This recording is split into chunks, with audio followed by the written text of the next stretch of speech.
They're going to work for it now.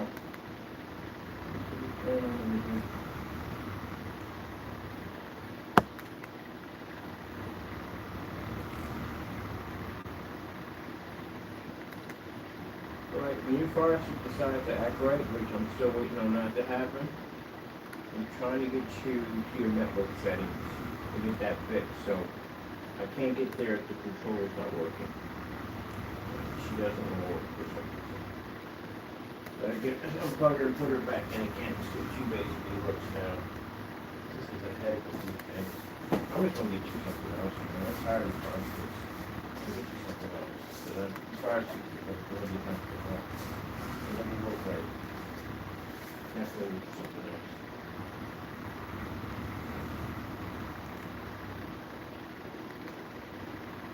I'm gonna run.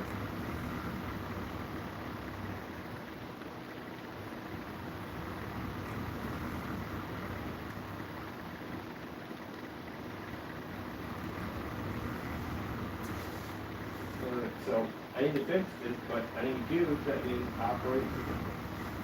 Whatever. I'll take care of it tomorrow, buddy. Sorry about that. I'll plug in the PlayStation 4. You can watch the shows off of that. Because I don't know what the freak is on with these fire sticks now. They work right, they don't work right. They work right, they don't work right. I'll get you an Apple TV. Each one of them hookups. At least they're reliable. I hate to say I'm not a big fan of Apple, but more reliable than this crap.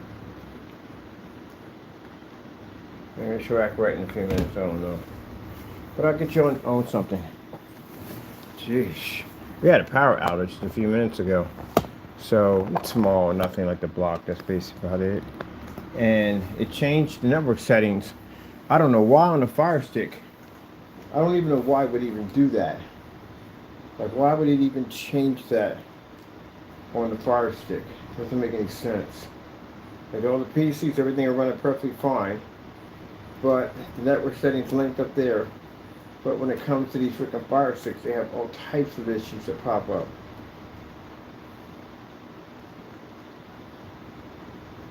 They're not even heating the remote control right now. Guys in her remote control. It's nothing.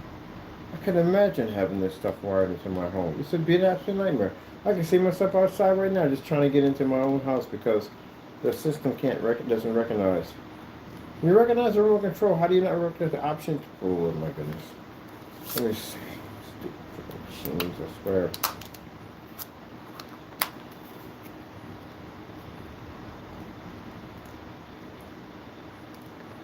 Unbelievable.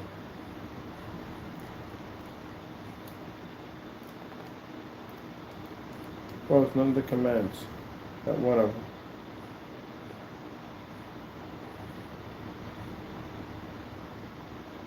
Let's give it an option to override with the keyboard. What's the remote control still want to work right? Okie doke. Figure it out. And that's some dumb stuff that comes with that.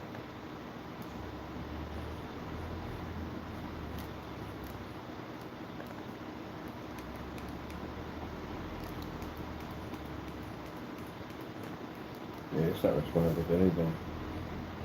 To change the settings on the remote control, I don't know. Has a power reset on it?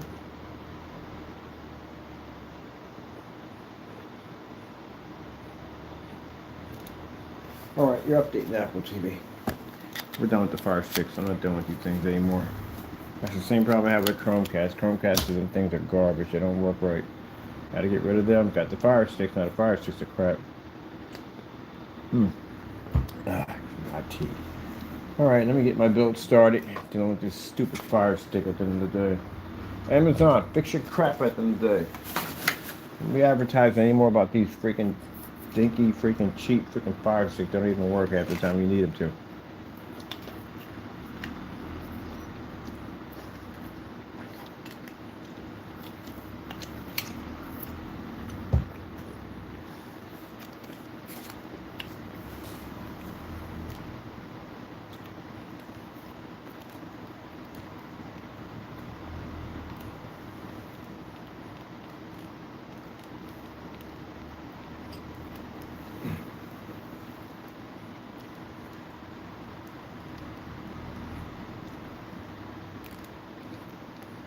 Oh, but you're accepting the remote control command. You just want to turn. You just don't want to go switch over to that.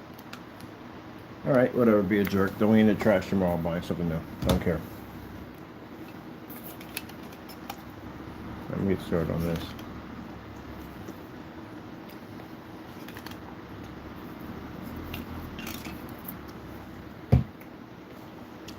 All right, got to change the landscape.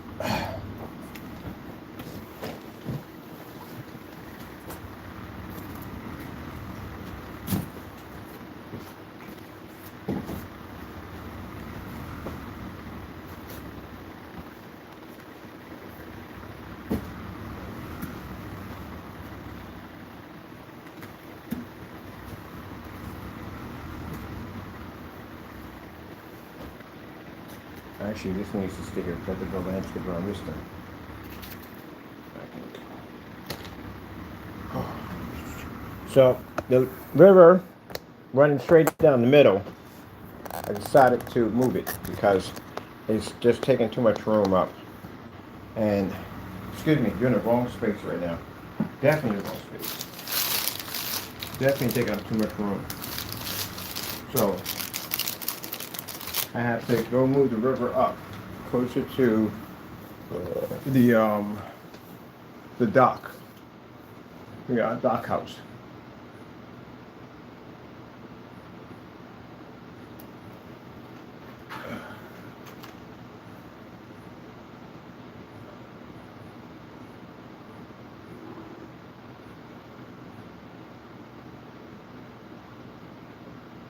Something to do with that. So that's what we're doing now. Oh, I understand you're upset. Can't do anything about it. Your fire stick's acting one. Fire stick, gonna get another one too. We're gonna order something else for you right now when I get done. I want everything when you want it. Can't have everything when you want it. It don't work out that way. Let's see.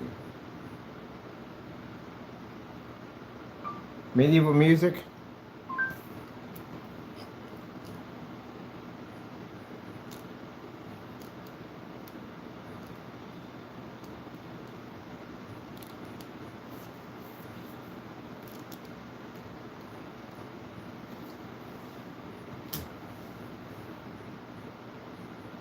Medieval music, copyright free.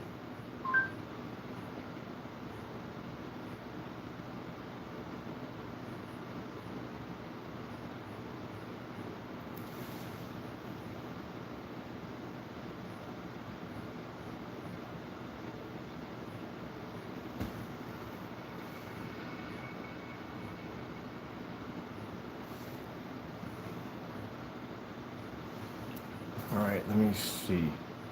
Let's get this pushed down and taped in. Where is the glue gun? Glue, I see glue, I don't see glue gun. Okay, I think here's glue gun.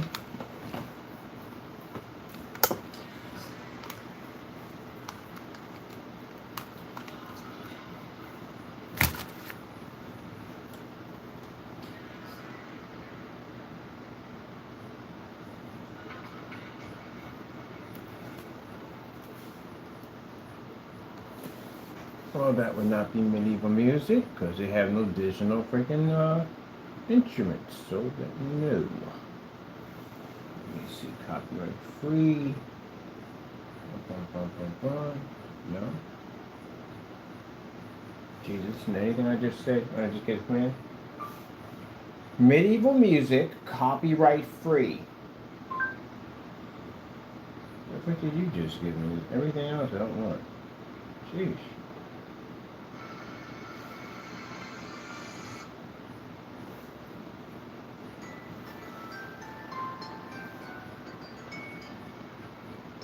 Alright, cool.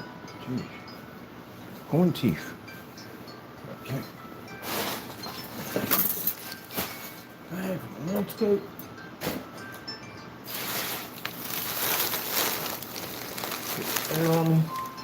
My tea. Get some air.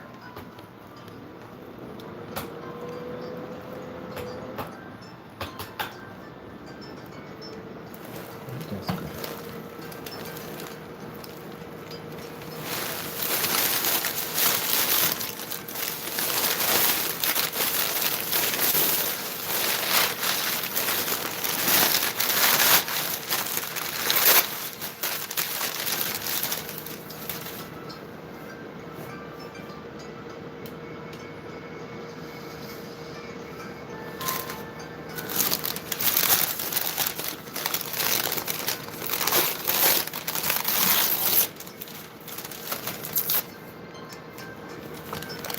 So apparently I've been showing my build around on what I'm actually putting together piece by piece, medieval village, and I've got some people interested in the village, which is great. On top of that, so I'm going to be, they're asking me questions like how much more detail is going to go into it. A lot of detail. Right now, I need to get these ends down because I did basically the middle stream, removed it and brought everything up here, so that way I can keep the lake here, or lake out to the ocean. This would be the lake right here, and it leads out to the ocean. But everything had to be flattened due to the fact that because of the arrangement of the houses, they would have never fit. So we had to get rid of the middle lake and basically the big one right here for the big lake leading to the ocean.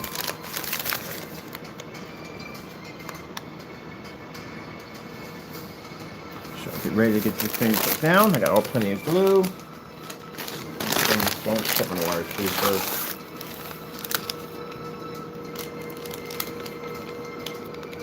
Put my landscape down.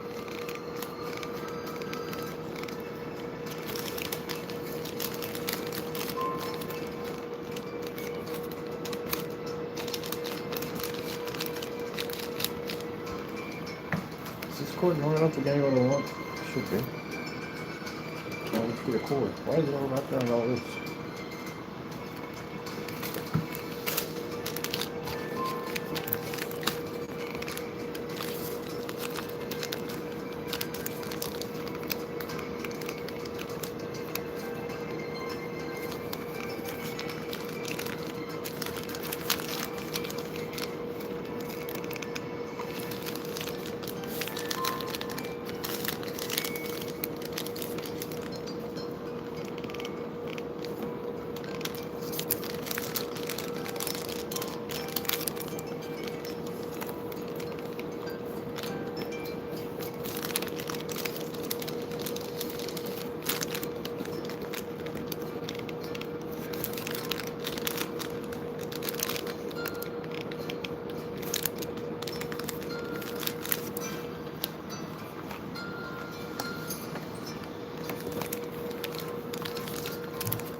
Please.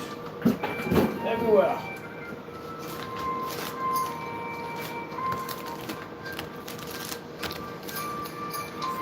Triple this tweets every day. Every day.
Get you in pieces.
I'm trying to figure out how to make trees, and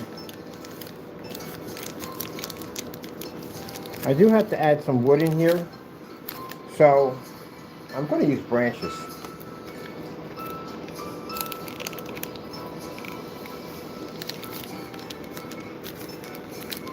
I'm going to use branches and cotton. I could buy the trees, but what would be the fun in that? It makes it too easy.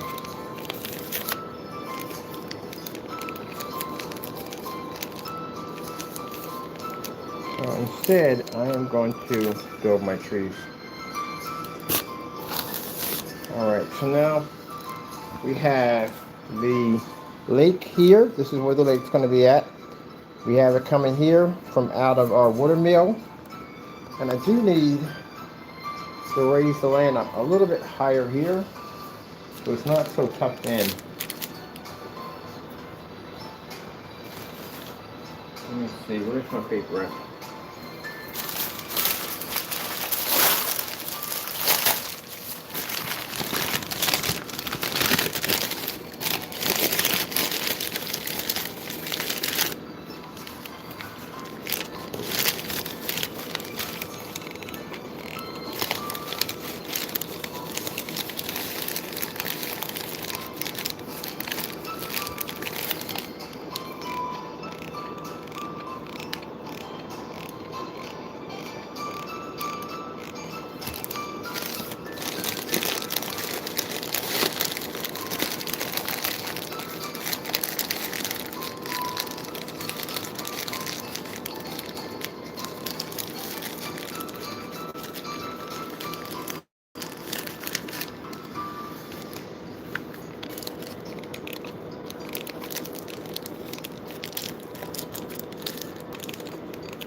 Oh!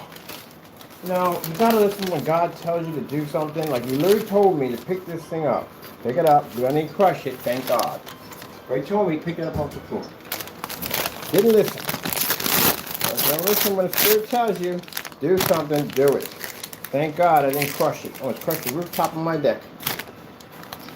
For the whatchamacallit. Thank God I didn't crush it, because I got these big old freaking Gear of the World boots on, and that would have been an easy crush. It would have crushed it. It didn't happen. Thank you, Lord. God always watching out for what we do.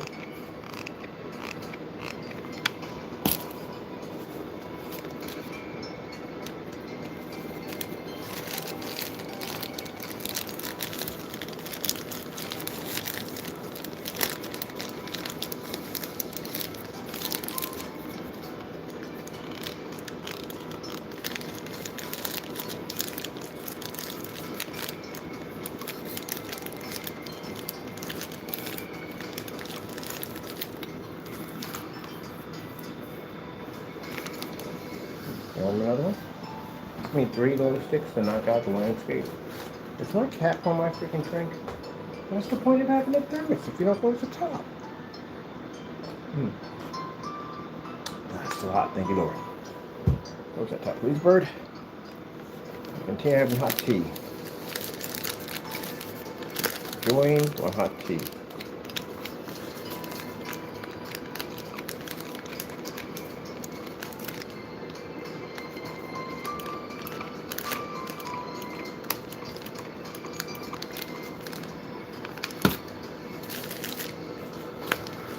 From now on, when I sign off, I'm going to put a little special message out there for people that are full of hatred and bitterness and anger.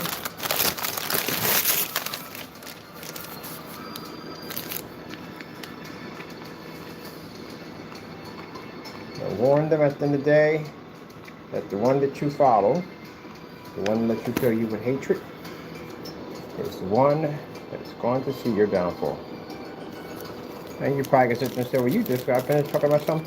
Yeah, I did study all that stuff, and yeah, I was following a very dark path. I was. Because I was not doing right by it. But all things change. Lord took all that from me. The Lord feels like if you see your child walking over an edge where you know that he or she's going to get hurt, what's the first thing you're going to do? You're going to step in harm's way and remove them from that spot to keep them from getting hurt. That's what the Lord had to do. So, happy for that one. Lord treats us just like we treat our kids. Well, you're not good to your kids, and God's going to punish you for that. You know that, right? No, you're really going to get punished for that one. They're innocent people. But anyway, so as a good father and good mother would make sure that their child is taken care of so that the Lord treats his people. In the same way, you punish your kids for doing something you know darn well they shouldn't be doing. It's the same way right back with God. The only difference is that sometimes you can hide things from your parents, but they don't know. God, you can't hide nothing. Because he already knows. But he wants what's best for you. Sometimes when you think what's best for you isn't really what's best for you. And so you finding out the hard way, he'll shield you from that. So in that neighborhood, he had to take me out of it. And that's what he did. I left the neighborhood. I wasn't out there no more. I don't even go back there anymore. Because I know I'm not supposed to be there anymore. Woo! Get that forwarded over. Alright. I got a Facebook post from a girl who used to be out there wild in the streets and carrying on and acting up. And she put up a Facebook post. I left. I got tired of it. I became a Christian. I changed my life. And I cut off those at the end of the day that I knew would want to see my downfall. And she left. And I'm happy for her. She found Jesus. You ever heard of the guy called... Hold on for a minute, let me get this thing here real nicely. The guy goes by the name of J.J. Icefish. He's a Christian, you know that, right? Yep. I don't know what happened, but something changed in his life. I'm so happy for this man. But he, all that rap music and the cursing and all that stuff he was doing, it stopped. He's a man of God now. All he talks about now on his Twitter channel is God, God, God, all day, all night. That's what he talks about. And for the longest time, he was trying to find for him, not for me, but that's for his life. God, basically, to each his own for each person. But he always talked about how he wanted a girlfriend. You know what I mean? And he talked about that quite a lot. How women ain't this and women ain't that, because they just take advantage of it and all that stuff. And the minute this man became a Christian, Lord brought him a wife. And a good Christian woman too, on top of that. He's a happy man. Got a good Christian woman by his side. And preaching about the Lord. All that stuff changed. He's a different person now. I'm happy for him. Happy found God. And he's out there warning other people at the end of the day that God is coming. If you're not ready, then there'll be no mercy for you. Another guy by the name of Stone Fox Media, I have to watch him all the time. He cursed every single day on his channel. Freaking how he came on with a glass of alcohol and cursed all the time. It was hard to watch the stuff because he did a lot of cursing. And then one day, he changed. He became a man of God. He don't curse anymore. He don't even drink anymore.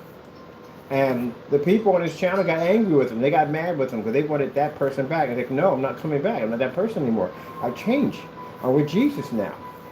So they abandoned his channel. And guess what the Lord did? He has a landscaping business that came extremely successful. I've seen his work. It's actually beautiful. Yep. See? In the end, where the devil will sit there and tell you at the end of the day that, hey, without me, you can't exist. And the Lord was like, yes, you can. I'll give you something far better than what you had before. Yep. He got a, no, not landscaping. It's a remodeling business. Yeah. Beautiful. And the Lord blessed him. Happy for him. People will get angry with you because you change and you become somebody else, and they want you to go back to their life, and they want to live in that nonsense and carrying other people. They're tired of it. They found God. I'm happy for them they found God. Oh, when a day comes when the sky cracks open and Jesus descends on that cloud, there are going to be so many people. They're going to be so full of sorrow, so full of fear, that just weren't ready.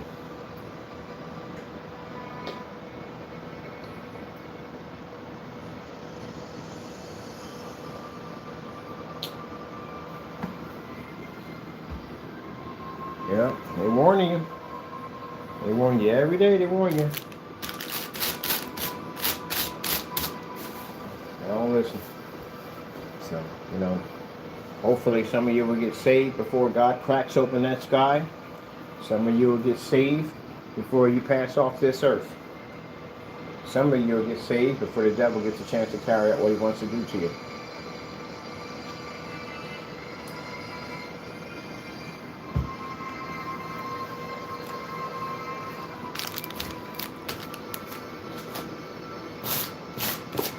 That's why I say these jokers that are mad at me, you got a bigger problem than hating me on screen pain. You got a much, much, much bigger problem. Very big problem you have. You got an enemy. Very nasty one too, at that one. One that's been around for a very, very long time. That knows everything about you. And if you talk it enough, and you entertain it enough, it can find itself back very well into your home. And you can't even see it, but it can see you. And the only one that can basically save you against that enemy is God. And that's the one you deny.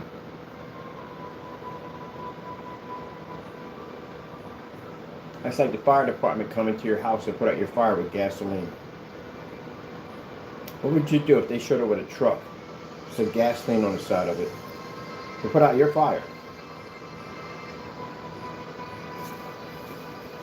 You don't want fire, you want water.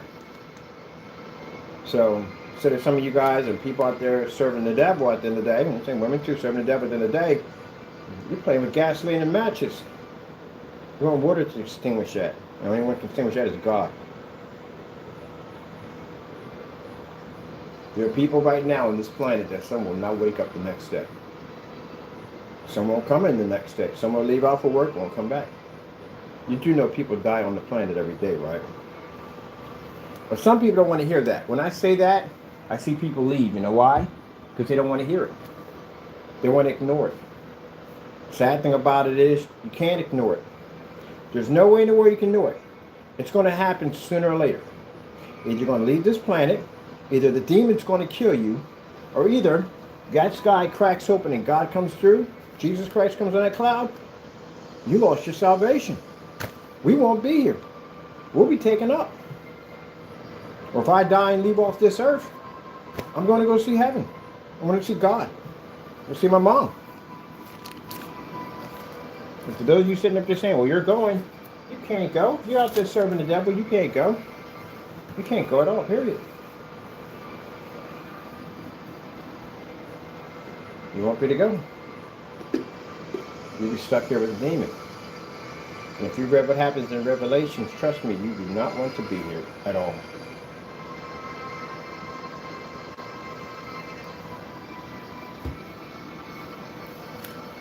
Do not want to be here. Landscape is already done. Nobody didn't even take that. I have to go back.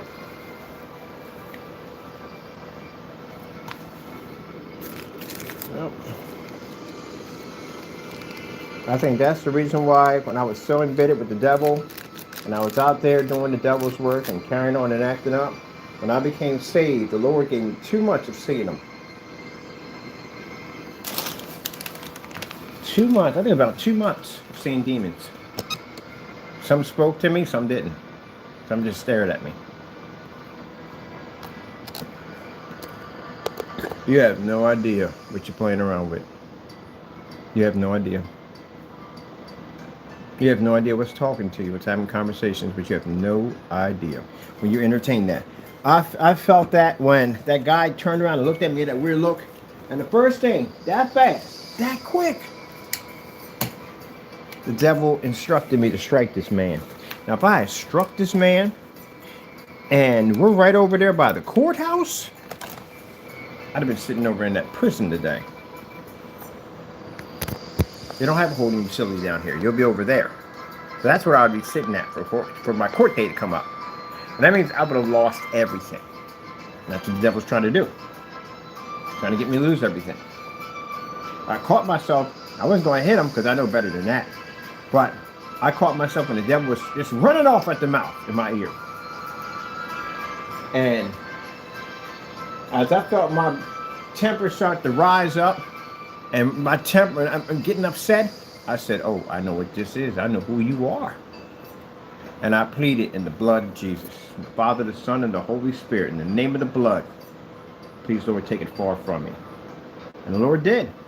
When I reached that next block over, when I was praying with the Lord, it's like it never even happened. Anger, gone. All gone. Not even there. Nothing at all, period. I have no hatred for this person. Not a thing. So when you guys do the things you do to me, you really think at the end of the day it's going to make me angry and upset. That's what you believe, right? So the devil told you that it's going to make him upset, it's going to make him angry, it's going to make him... That's what the devil tells you, right? Nah, I give it to God. I don't have any hatred towards you because I don't play that game with Satan. But the problem is, what you have at the end of the day, you started listening to it. And from the activity I've seen you guys do, you're pretty far embedded. So you better figure out some way to get on your knees and beg to the Lord for mercy and repent, because today could be your last day. Everything you do today could be your last day. I told you about that fellow who died in his sleep. I just shook his hand, just got married. I thought about that. He had no idea he was going to die that day. He got up like any other day, except for that day was his last day, and he didn't even know it. He didn't wake up the next day. Just got married, shook his hand. Never forget that as long as I live. And just think about how frail life is. No warning, nothing. Just gone, just like that. I mean, if you have a heart attack, you got some signs that in the day you're about to go. Something, but nothing, not a thing.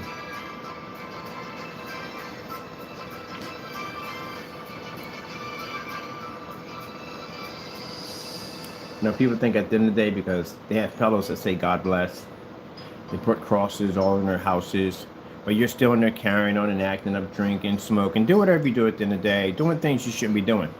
And you think those crosses that you have, I had a friend of mine had angels all over her house. She thought at the end of the day those angels would protect her. No, they won't.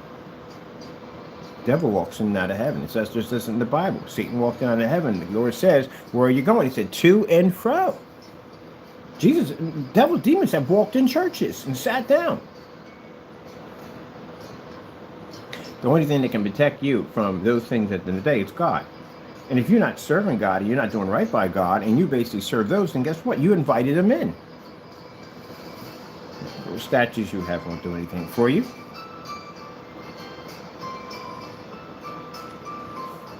See, the devil already knew that when you told him those things to do that you thought were going to hurt me, he did tell you that, right? I know you did. And you actually believe it.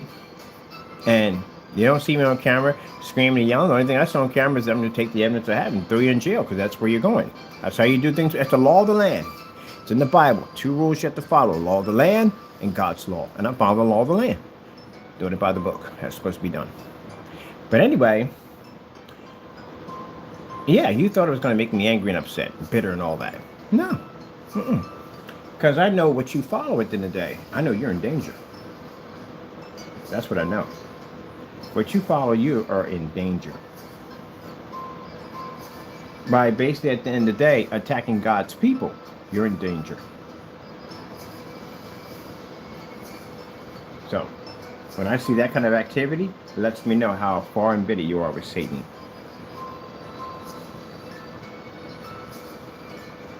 I'm out of tea. It's a good tea, man. Peach tea. Fantastic.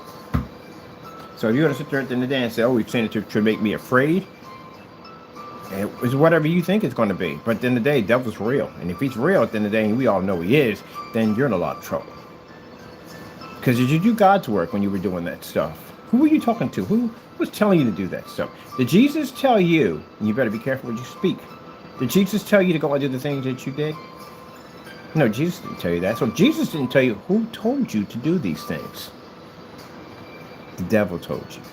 And you listened.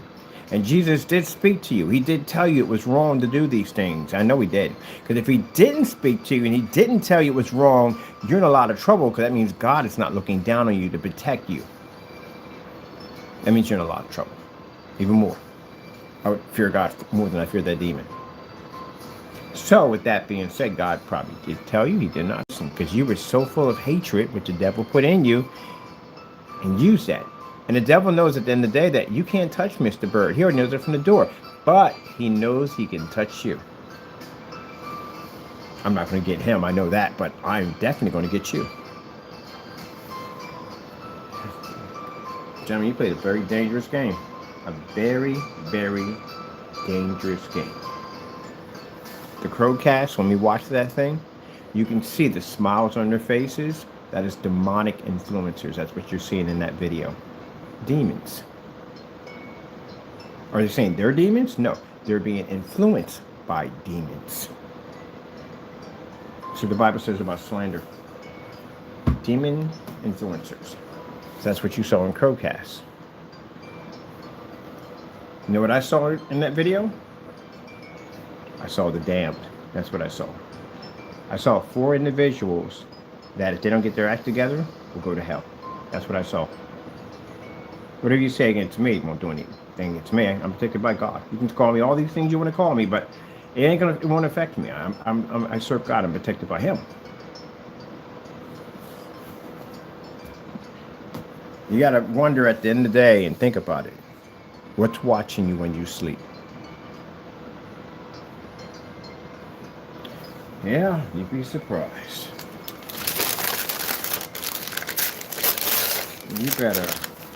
You better take this, for anybody who's out there doing the devil's work, you better take it extremely seriously on what you're playing with. Let me tell you something. You seen that movie called The Exorcist? You know the true story, right? That's based off of, it really happened. Do you see the horrors that went on in there? That's what you're playing around with. That's what you're having a game and playing around with. So he's not playing at the end of the day. He's for keeps. That's why the minute he came in and got me upset like that, I said, oh, no, we're not doing this today, Satan. I sat there and prayed and gave it to God. Yep. Not today, Satan. Goodbye. Gotta go. You don't play that game. We serve God. Gentlemen, you forgot a commandment. Vengeance is mine, saith the Lord. Did he not say that? All right? So, but you didn't take vengeance out. You took hatred out. When we get to court, my lawyer's going to ask you a question.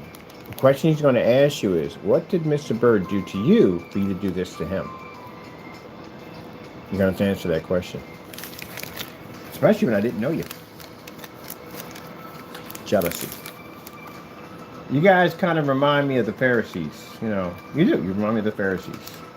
Pharisees couldn't stand Jesus. They hated him. Because, you know, like you guys, you were going around ripping people off and stealing from them. And you were selling them products that were faulty and fake. And you knew what you were doing. And unlike the Pharisees, they were going around basically making people think that they were extremely holy men. And sometimes they would bend their faces up to make it look like they were fasting for many days. And they liked it when the people basically, you know, they kind of like threw themselves at them. They liked that. And they would basically act like false prophets. And while they were doing that nonsense, there were people in churches that were selling fake sacrificial lambs and saying, hey, if you buy this one, you're guaranteed to be saved by God 100%, but you have to spend more money to do that. We have that today. So all this was going on. These fake prophets run around, Williams, you do that, you're a fake prophet. Run around making all these false accusations, leading people in the wrong directions. Williams, do you have any idea the punishment that comes from leading people down the wrong path? It's a very serious sin. Very serious. If you cause a person to sin and go down the wrong path, you can get in a lot of trouble for that. But anyway, you guys did the same thing the Pharisees did. So Pharisees were out there, you know what I mean, acting like they're great holy men. You know, they're fasting, they're doing all these things. Got people selling in the church, all this crazy stuff is going on. And Jesus pops up. And now these men are bitter at Jesus. You know why? Because the people won't follow him anymore. The people are following the real deal. Now, I call myself Jesus? Oh, heck no, never, never. Not in a million years. But it's interesting how it plays together. It looks like that. I'm not Jesus ever. But anyway, so they're angry at Jesus because now the people are coming to Jesus. And they're figuring like, what kind of magic is this? How is he healing these people?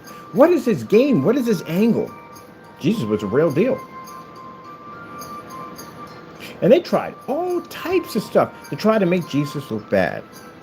Kind of sound familiar? Again, I'm not Jesus in any way. But they tried all types of ways. They lied, they spread rumors, they did all types of things. Oh, you could run on this channel, but you can't run. There's nowhere you can go. You do know that, right? You do know that you can't run from God. So you can leave if you want. You can't go anywhere. So either way, you're going to face this punishment because at the end of the day, if you have not bowed down and you have not basically taken up your cross with Jesus, when the time comes, you will pay for what you've done. But anyway, they tried everything to discredit Jesus. They challenged him on everything, and Jesus spoke correctly every single time. And now they're sitting there thinking like, how does he know this doctrine? How is it even possible? What college, what school did he go to? What school, no, college, what school did he go to get this doctrine? They were surprised that Jesus had brown hair and all their hair was gray. Because, you know, back then it was considered to be, when a man had gray hair, it was considered to be a great thing of knowledge, because that was his crown. That gray hair is a crown of knowledge, wisdom, understanding. But Jesus didn't have any gray hair. He was only 30 years old. You're like, where's he getting all this knowledge from? This is insane. And they were jealous because now the people no longer want to follow them. They want to follow Jesus. They didn't like Jesus because Jesus walked into the church and he beat those people out of the church. They didn't like what he stood for at all, period. He won't play like the rest of us. He won't basically cheat, lie, and steal and try to rob the people. He wants to be the good guy, so we got to do something with this guy. Maybe we should kill him. But the thing of what they didn't know at the end of the day was Jesus was meant to die. You know, I find how interesting that is, that the very people that wanted Jesus to go away and wanted him to, and I couldn't imagine what was going through Jesus's mind. I couldn't imagine that these people that hate you, you love them enough to sacrifice yourself on the cross so they can have everlasting life. When you really think about that, how incredible that is at the end of the day. And here we are today, if someone even looks at the wrong way, we're ready to take their head off. And yet Jesus did that for us. So they couldn't stand him. We can't figure out how to trick him. We can't make him look bad. We can't do anything. Let's just kill him. That's what we'll do. But not realizing that he had to die anyway, because through his death, that's where they begin to live.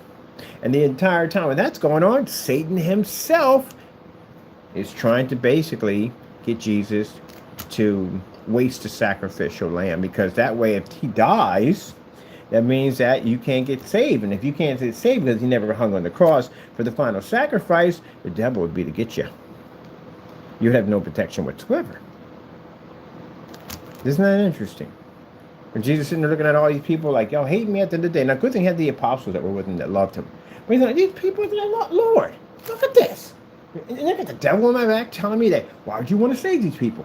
Look at these people at the end of the day. Like, these people, they worth saving. And then you got the people down there following the devil, doing the things that the devil wants them to do. Boy, it's amazing. Jesus is absolutely amazing. Absolutely amazing. Absolutely amazing. Absolutely amazing to go through all that and still want to save us. Amazing. And then now he has to die anyway. So they want to put him to death. So they think they put him to death. They think they're responsible for all that. Jesus had to die anyway. He had to die. He had to hang on the cross. So Satan could have had that power at the end of the day. So those people who basically wanted him dead would have the opportunity to be saved and go to heaven. Can you imagine that type of love? Unbelievable, isn't it? It is. Like when I get on here and I talk about this, it's not to basically shame you. It's to get your freaking act together, get saved, find the Lord, seek and find God before your time runs out on this planet, because you will not be here forever. And if that sky cracks open, you're in a world of trouble if you're not saved. Or if the devil gets his wish and he figures out a way to murder you, then you're in a lot of trouble. So it's up to you.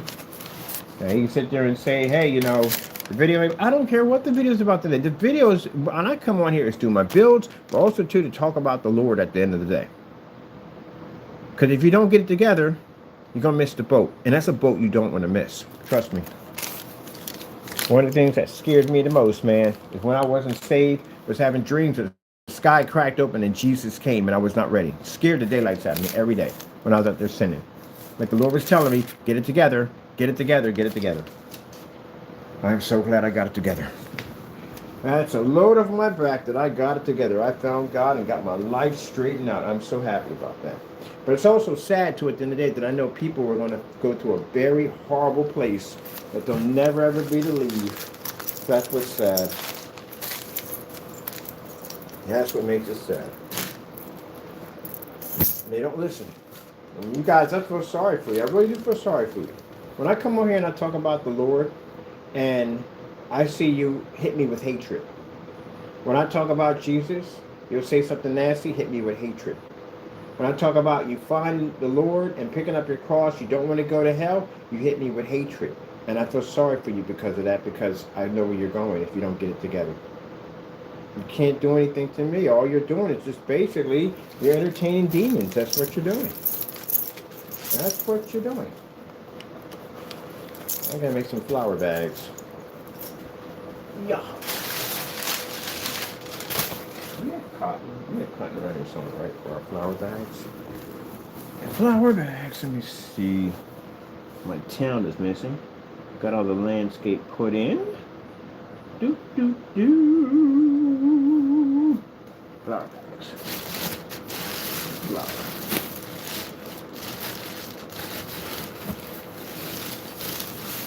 Yep, get yourself saved, find Jesus. My life, I'm telling you, I love my life. I love my life. I'm happy. I'm happy every day I got Jesus. I'm so happy. So happy. I've seen the power that the devil has no power whatsoever in my life at all, period. Being able to sit there and pray and give it to Jesus and have the Lord come in and take that hatred from me and have me back to being who I am, happy and rejoicing with God, is absolutely fantastic.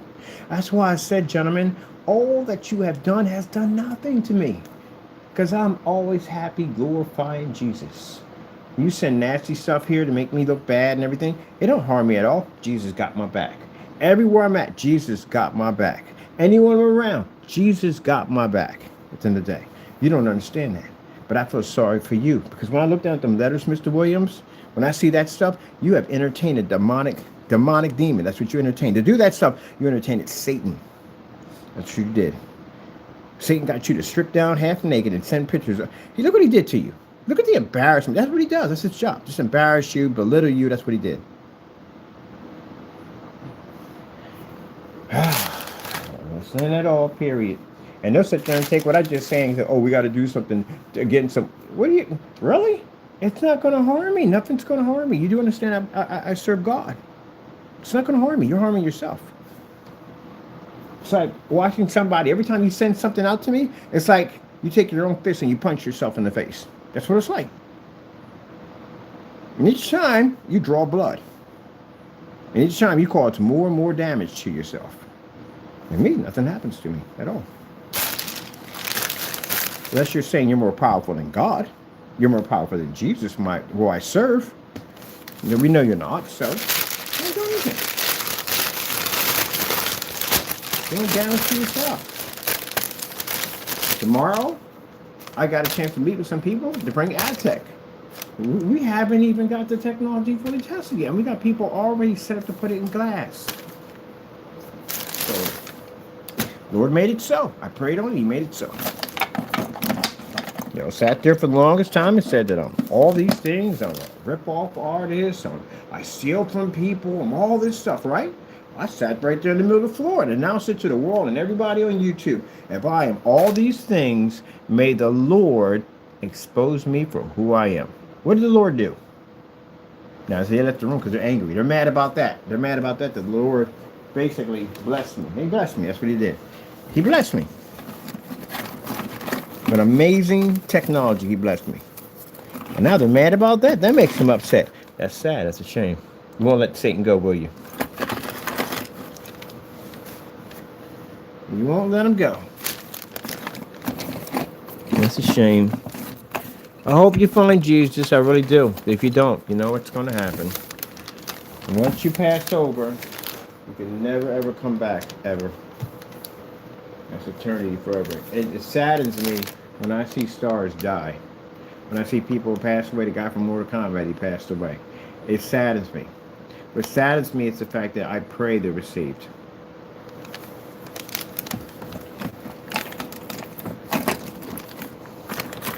Where's my scissors at? Let me just have scissors a few minutes ago. We do not have scissors. We need scissors to make flour. All bags of flour. I think we're doing bags of flour, and I want to do some barrels. I'm going to do some barrels out of cardboard. I'm down to do that. Well, time to get your fingers burned. Burned? Yes. I'm burned. Actually, not bad. I got used to it. I'm so happy. Next week I get to build my Cyberpunk PC. I'm so happy. I'm looking around trying to figure out how to build this thing. The structure we have here is not going to be enough to put it together. It's just not. We need a different structure to do it. But I can't wait, man. The Lord gave me the blueprints on how we're going to put this thing together. Oh, it is going to be absolutely gorgeous. I cannot wait. And I can do it to the AA titles now and start playing some serious, some other gaming. I like my retro PC, don't get me wrong. As a matter of fact, I'm going to finish working on it too, because I got some stuff going on to my retro PC. I got to add in wireless keyboard, mouse, microphone, stuff like that. And also, too, with the network adapter. That thing is way too old. I want the smaller one in there.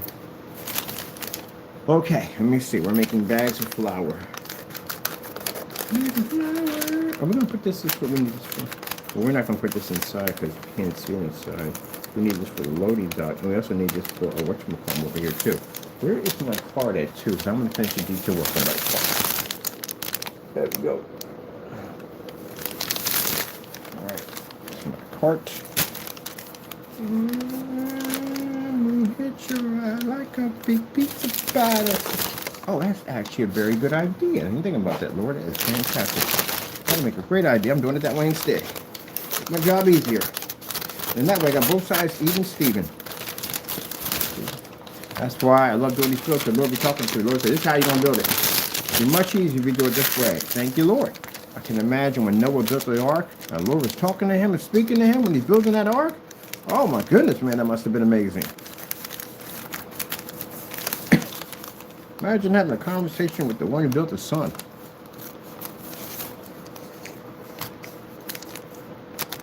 He built the moon, the stars, the galaxies, and you're going to have a conversation with them. So this would be, it might be too little bit here. Let me see. That's a huge bag of flour. Well, if you're talking about roughly, because our flour would be different from theirs. Their flour would be the big bags, they had the big sacks of flour, so theirs would be a much more bigger than ours. They sold them in big sacks of flour. Can you imagine getting that much flour today? Probably for what they paid for. Oh, I would hate to look that up. How much flour cost back then? That would be a freaking nightmare to look up. Hey, you wanna do an experiment on basically how jacked up things are in life? Go back and look at how much things cost in the 1930s and the 1920s. Look at a shopping list for the 1920s for eggs and all that stuff. You're like, technically, you'd be rich today. You'd be rich. Everybody would be rich. But the money you make now, and if everything was like in the 1920s or 30s, boy, you'd be rich. I'm gonna look this up right now. I love looking at this. Whoa! Looking at this stuff. Drop my phone again. Let me see. Somebody posted that how much eggs were in 1920. I was like, oh, take it off. Just take it off. I don't want to see it anymore. I don't want to see it. I can't deal with that. I can't deal with that right now. Hey, you'd be rich. Everybody would be rich.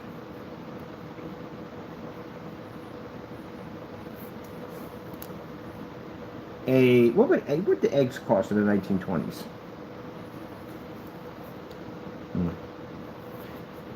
How much did eggs cost in the 1920s?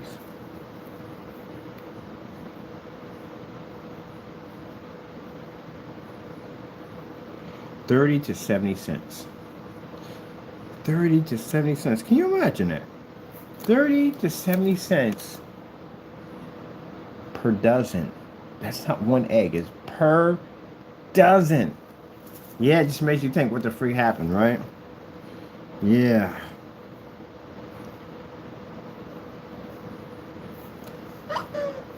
Grocery flyer from the 1920s. Oh, you got that. You text me. Grocery flyer from the 1920s. No, not fire. Flyer. I said grocery. How do you get grocery? Oh, it pulled up literally grocery stores that caught on fire. Huh. Interesting. Oh, here we go. Here we freaking go. Man, I swear. Jeez. Look at this. Ain't no $1 sign in there. Ain't $1 sign in there. Look at that. Ribs. Freaking ribs. C's for cents.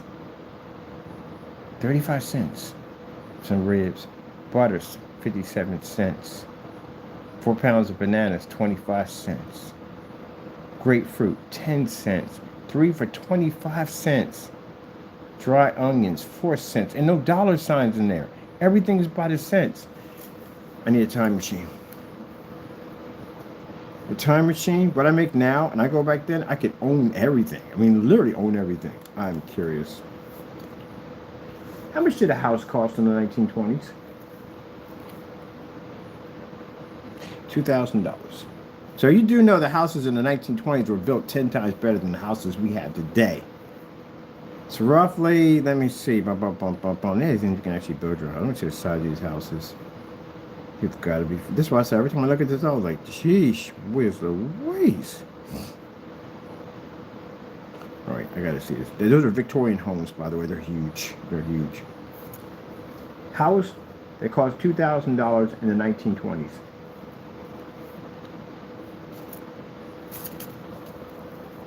That's a house in the 1920s.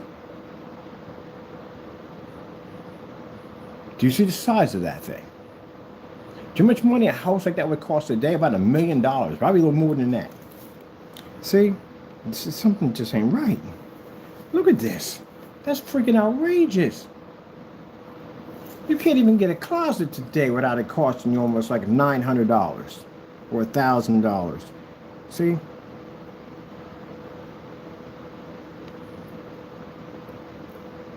Oh, here's a hurt piece. How much did cars cost in the 1930s?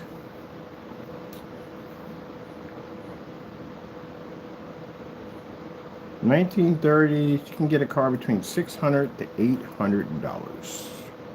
We call those hoopties. This is the car you would be driving at $600. Do you have any idea what that vehicle is worth now today? It baffles me, man. It just baffles me on so many levels, man. Look at that. Look at that. Look at that. Is freaking sick. $600. You want $600 get you today for a car?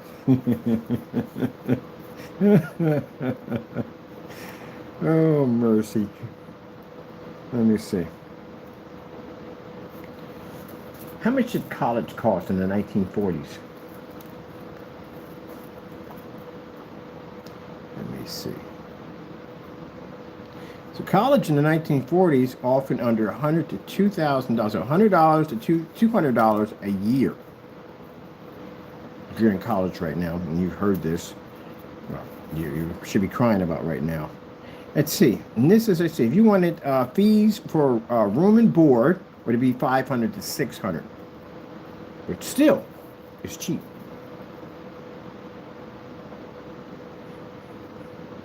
See, if you look at this, right, and you put down like different prices and stuff, as you gradually go along from year after year, you go to the 50s, you go to the 60s, and somewhere along in that timeline, something got broken. How much was a house in the 1960s? Now, in the 1960s, a house would cost you roughly $11,900 and to $27,000. Let's see what these houses look like. Oh, we got one for $16,000. Final detachment of got one for 16 grand. Look at the size of that baby right there. Oh, I like looking at these ads, man. I love looking at these. Look at the artwork and designs they do. Ranch houses, man.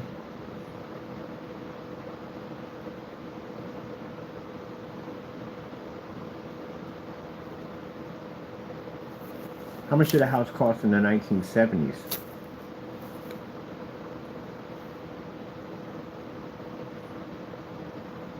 $1970 houses were around $23,000, $2,700, and 1970s was $60,000. Let me see, 19% $60,000. So $60,000 ain't bad for a house. We all know that's not going to happen in this market, right? But 1970s, this is where something went wrong in this era right here. So that's still, let's see. Grocery list from the 1970s.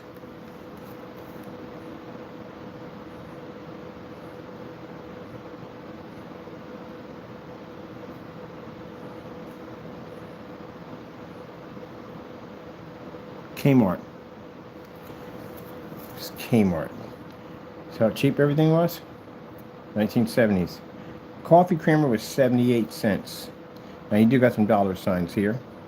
This is for boneless pork chops, $1.28.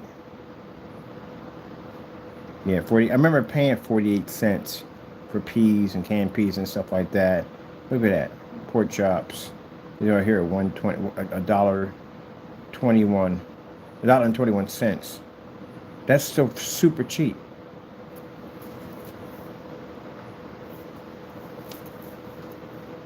Grocery store flyer from the 1980s.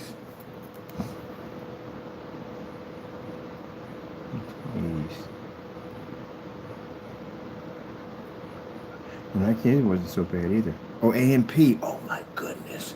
Almost forgot about that freaking supermarket. A&P. Oh wow. We used to go there all the time. A&P, I remember that, man. A&P, man, I remember shopping from there.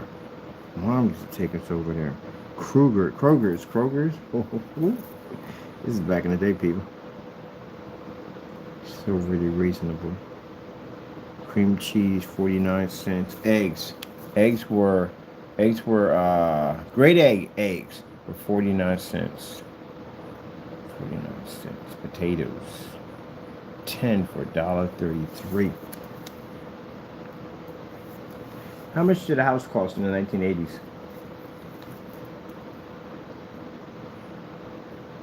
Now, keep in mind that the houses in the 1970s were between $60,000. You get a high-end house. So in the 80s, this is where the price started around $65,000, but it climbed to $120,000. That's a massive jump. You went from a house costing $65,000 to $120,000. That's a massive, huge jump.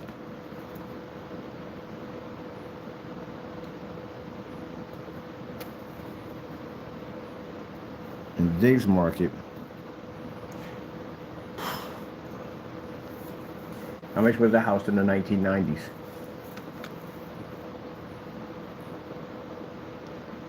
$1990s, houses went from $150,000.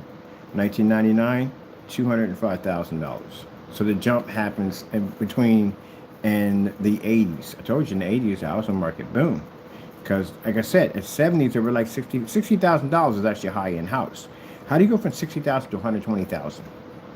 That's a huge, massive jump. And then from there, it just jumped even higher. 150,000, 250,000, 1999, 200,000, 205,000 for a house. And then everything else went through the roof after that. Now I'm curious. How much is a house in the year of 2025?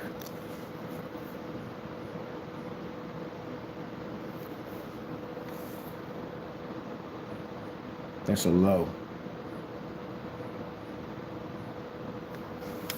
Yeah. Ain't that funny? Isn't that interesting? See? Everything was super cheap at one point.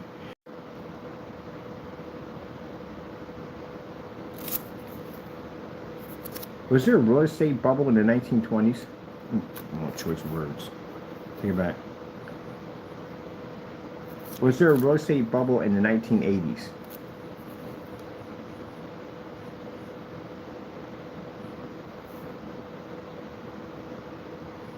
No. Real estate, not Rusty. Was there a real estate bubble in the 1980s?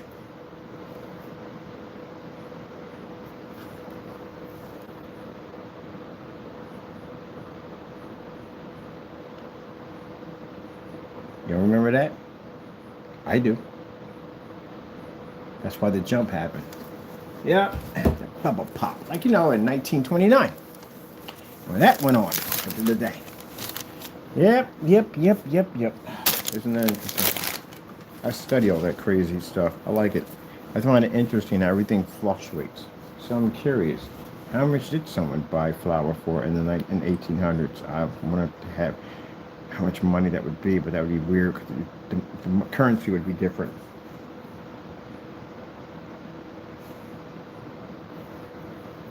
How much was a bag of flour in the Civil War?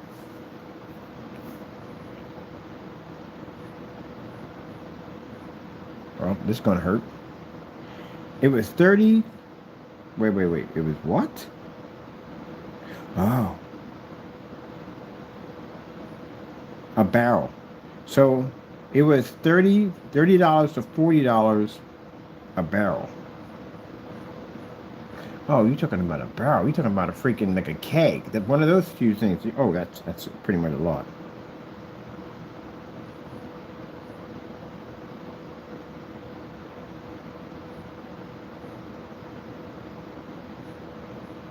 Oh, wait a minute. It could be $30. How much money $30 would have been? What's the equivalence of $30 back in the Wild Wild West?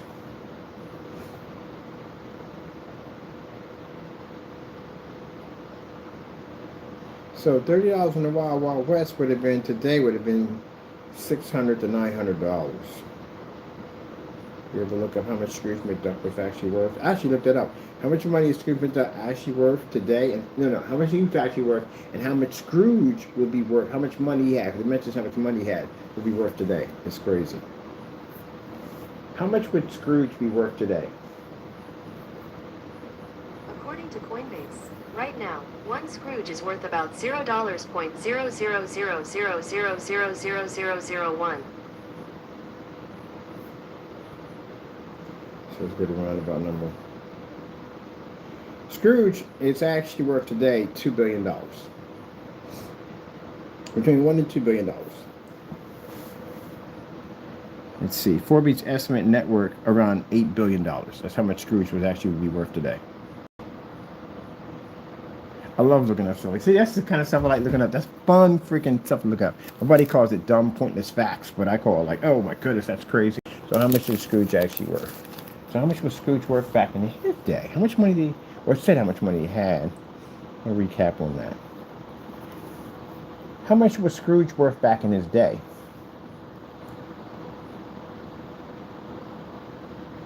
Dixon Scrooge. But let's say how much it was worth.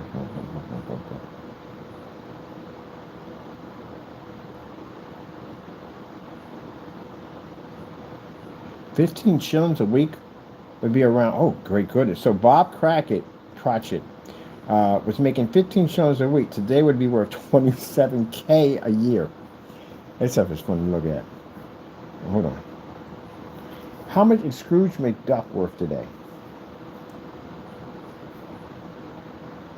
Good gracious. So technically, Scrooge McDuck had more money than actual Ebenezer Scrooge. Scrooge would be worth $65.4 billion. He has more money than Elon Musk. Wait a minute, Elon Musk a trillionaire now, something like that? I don't know. Don't care. But anyway, yeah, that's crazy. Because I think Scrooge, whatchamacallit had all gold. He had all gold. He had all gold. All right, we're going to make a little pouch here for our bag of flour. Is this about right? I guess it would be, the size of that be just right for our flour. Scrooge McDuck. I guess that's pretty crazy when you think about it. Like how much money these guys would be worth today. How much money did Abraham Lincoln get paid to be president? How much did Lincoln get paid to be president? Kind of like look up all this crazy stuff. Got a nice little bag here for our flour. So we need 3 of these to put on the side of the wall. Let's get to work, Ken. We got a lot to do. So, hey, what's going on with my music, don't it? Get the music in here. I need the music. Aww. Aww. That's crazy.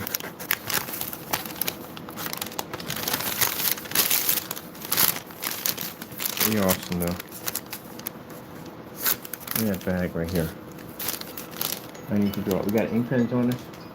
Ink pen.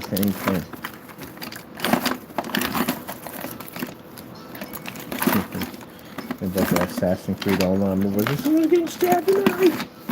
Assassin's Creed Online, yeah! Let's get you set up. We have to.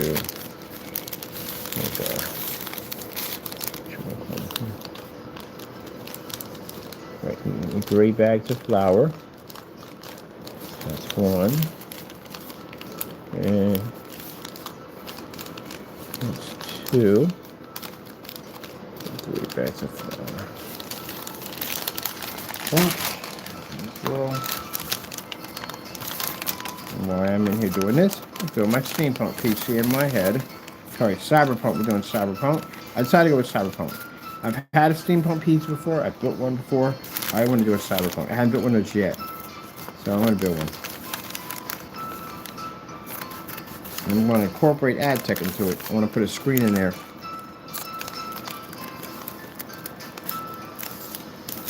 Hard part is trying to find parts that are yellow. Yeah, it's a hard part. But I can just paint everything the way I want it.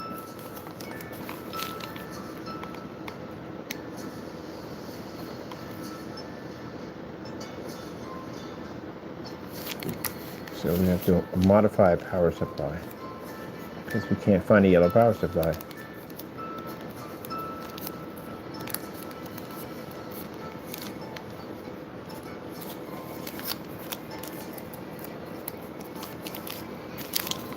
So 3 bags. We need 3 bags here for the store, and we need 3 bags for the wheat for our mill over here. 3 bags there. There's my 3 more bags.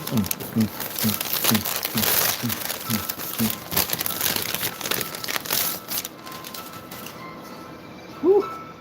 Man.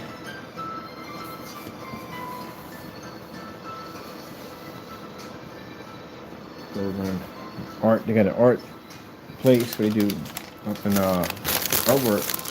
And I go up there and chat with the youth up there, and different classes and their artwork they're doing, stuff like that. Different majors are taking an art. Everybody's taking an art major up there. Pretty cool. So tell them the importance of copywriting your work. Make sure your work is copyrighted. And some of the ones that I talk to at the end of the day, big thing comes to mind, like, I can't afford an attorney. You don't need an attorney. Go to the CCB and file. That's what you do. If you win, you get $30,000.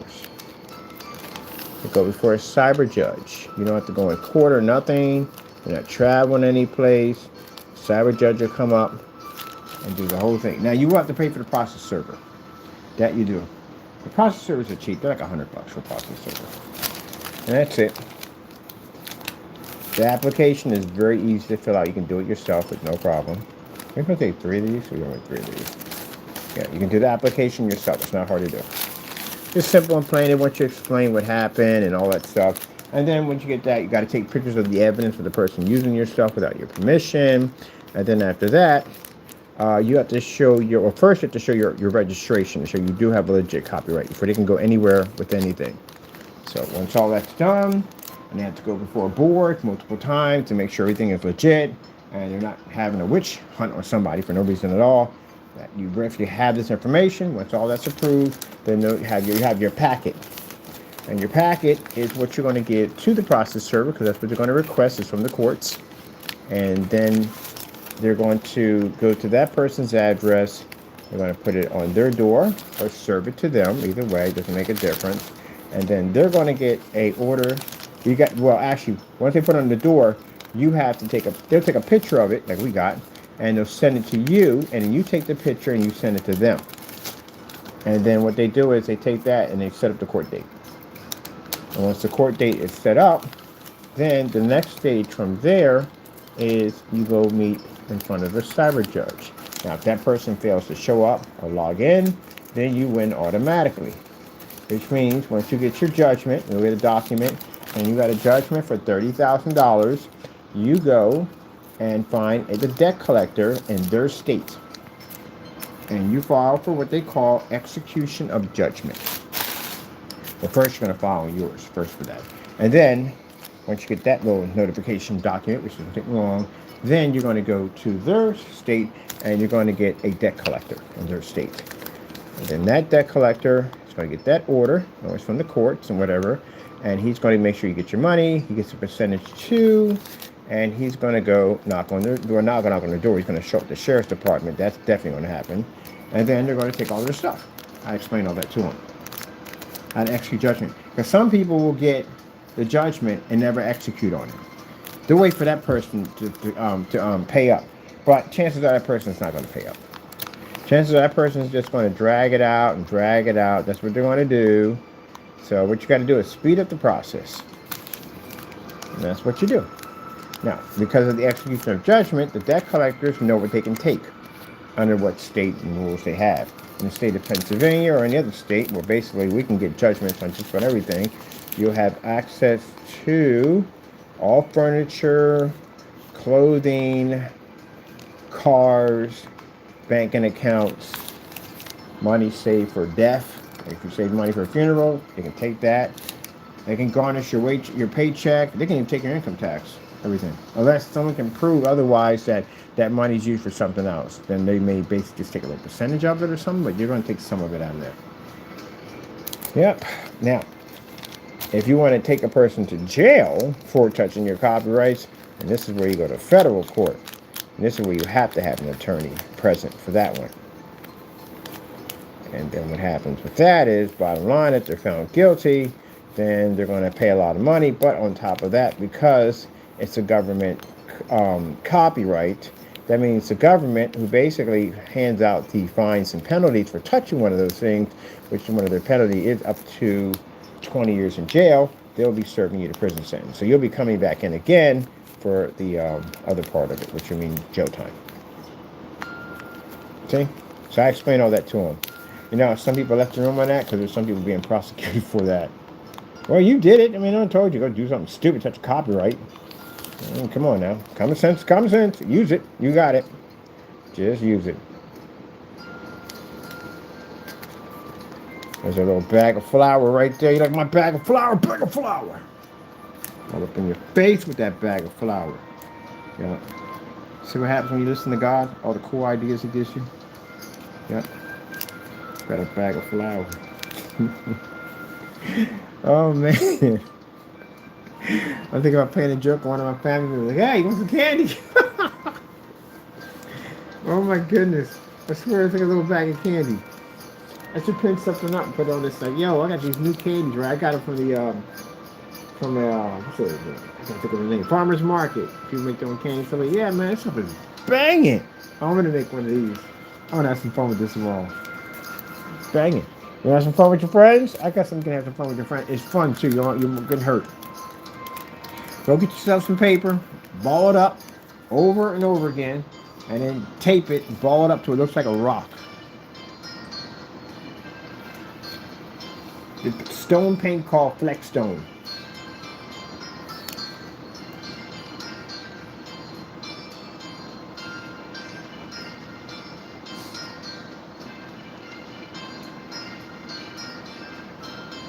If you don't know what Flex Stone is, you better ask somebody. This is Flex Stone. It comes out of it's in a spray paint can, a spray can. You can spray it or you can roll it on. But it's basically like stone. It looks just like stone when it comes out of the can. And I actually had some fun with it from some project I was doing. And I made this giant rock and I was throwing it at my friends.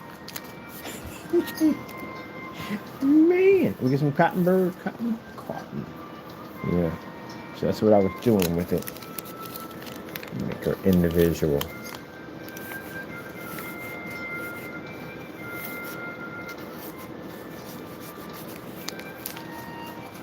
Flour.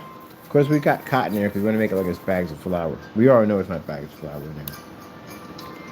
Somebody's like, you should put real flour in there. Yeah, so we can get bugs? No. No. Now, if we had it behind glass or something pretty cool like that and had real flour in it, that'd be cool. But then how would you know it was real flour in there?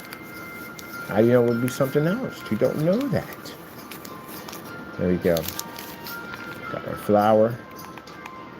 Let's see what top of. I think we put too much in that one. I think we should have kept it a little lower in that one. We can trim it off. Trim it off with what you call. Yeah, it's coming with me. There we go.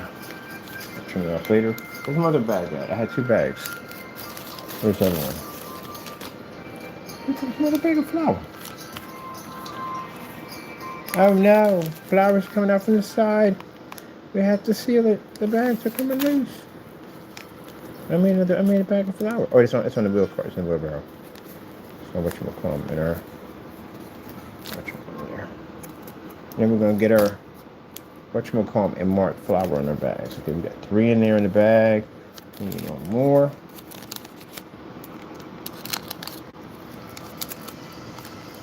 Cart of flour. It's the little stuff I gotta make. We got so much stuff we gotta make on here. It's not even funny, but this is gonna be yeah, whatever. I'm looking at stuff right now I gotta work on. Ordered enough cardboard, enough stuff coming in that we'll have enough cardboard to cut up and get it done. Right now we can only do detour. We can't build anything because we already used up all the cardboard. Building the what do you call it? The blacksmith.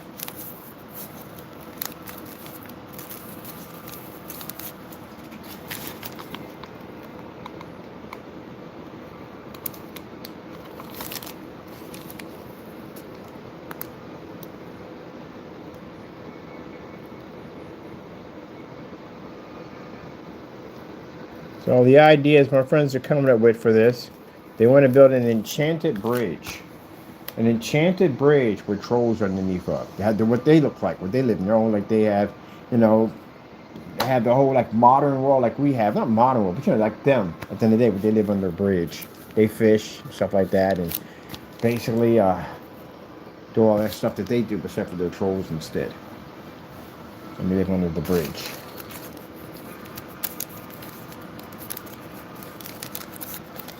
Alright, that's 3 for that. And then we have to put in 3 for the whatchamacallit, for the store over there. Is that thing glued in? Oh, it's not. I gotta glue that thing in there. Oh no, I can't, because I gotta lift it up and go underneath of it. Got stuff to do in there. That's why we can't do it that way yet. Good thing it's gotta be hand painted. So we were showing this off, and people were asking, like, are you going to hand paint them? Like, yeah, we painted some parts of it. We didn't want the whole thing to glow in the dark, but we want some of it to actually go to highlight certain areas in it. We definitely want that. Really stand out. And then we have to make our own signs out front of them. Which manner? What's it called? What's the name? I haven't got any names yet for the. Ooh, matter of fact, got one right now. The Lucky Moon. All right, so we're going to call the store over here because it's got a moon crescent in it. We're going to call it the Lucky Moon. Lucky Moon Merchant Shop. The Lucky Moon. I like it.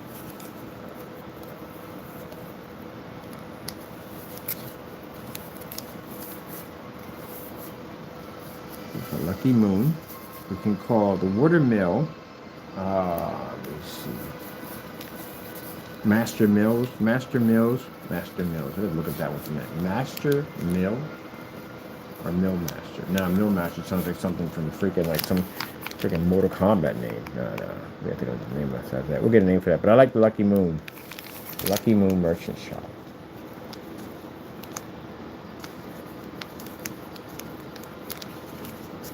Lucky Moon Merchant Shop.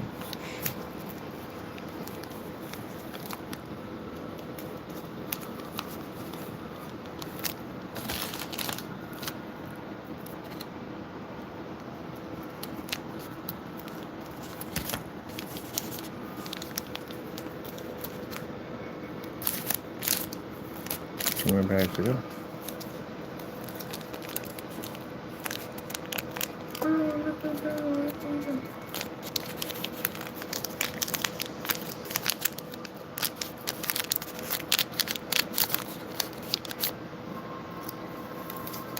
When you play those games, you start off, you got the most crappiest gear you could ever get.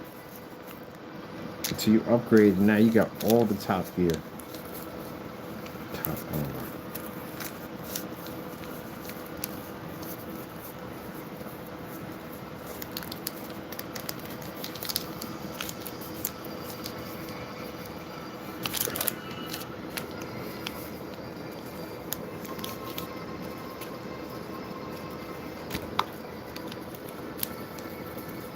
Let me see, you got two in there. You got two in there. Made this bag a little too small.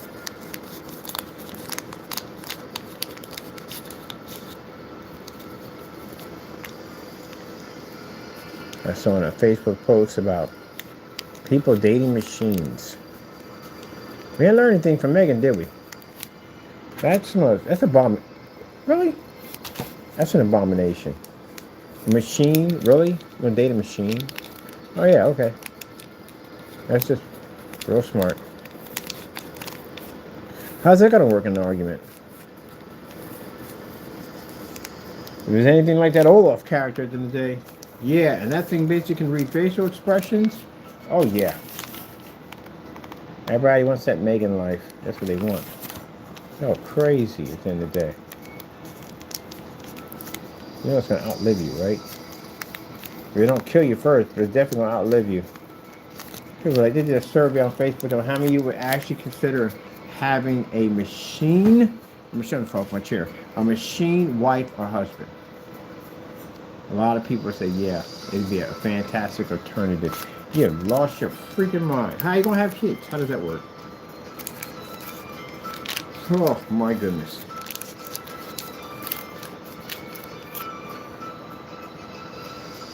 So, what are you doing this week, Gene? Because I'm going to go on a camping trip with the missus. Oh, the new robot wife? Yeah, we're going to go camping. And then like 4 hours later, you're going to be running in the woods for your dear life because it malfunctioned. Yeah, good luck on that one. You see it right now. It'll start, you know, they show the beginning of the movie, and then they show how it starts off. They show this guy running through the woods trying to get a cell phone signal. Someone help me! Help me! Somebody help me! And in the background, you see trees falling over because whatever it is knocking trees over to get to him. And then it just goes off from there. And then later on, it just shows the guy driving up to the freaking robot, you know, store to buy everything. Like, I've been looking all week long. Like, first he's talking in the break room to the other CEOs, like, I'm gonna get one of those robot wives. I mean, call me old-fashioned, but I think it's time to step into the future and really get something like these women today. They don't really know what they want, and who wants to go through nonsense? And I can get a machine. I can keep all my money. Most of them are about greed. I can keep all my money, and I'm messing divorces.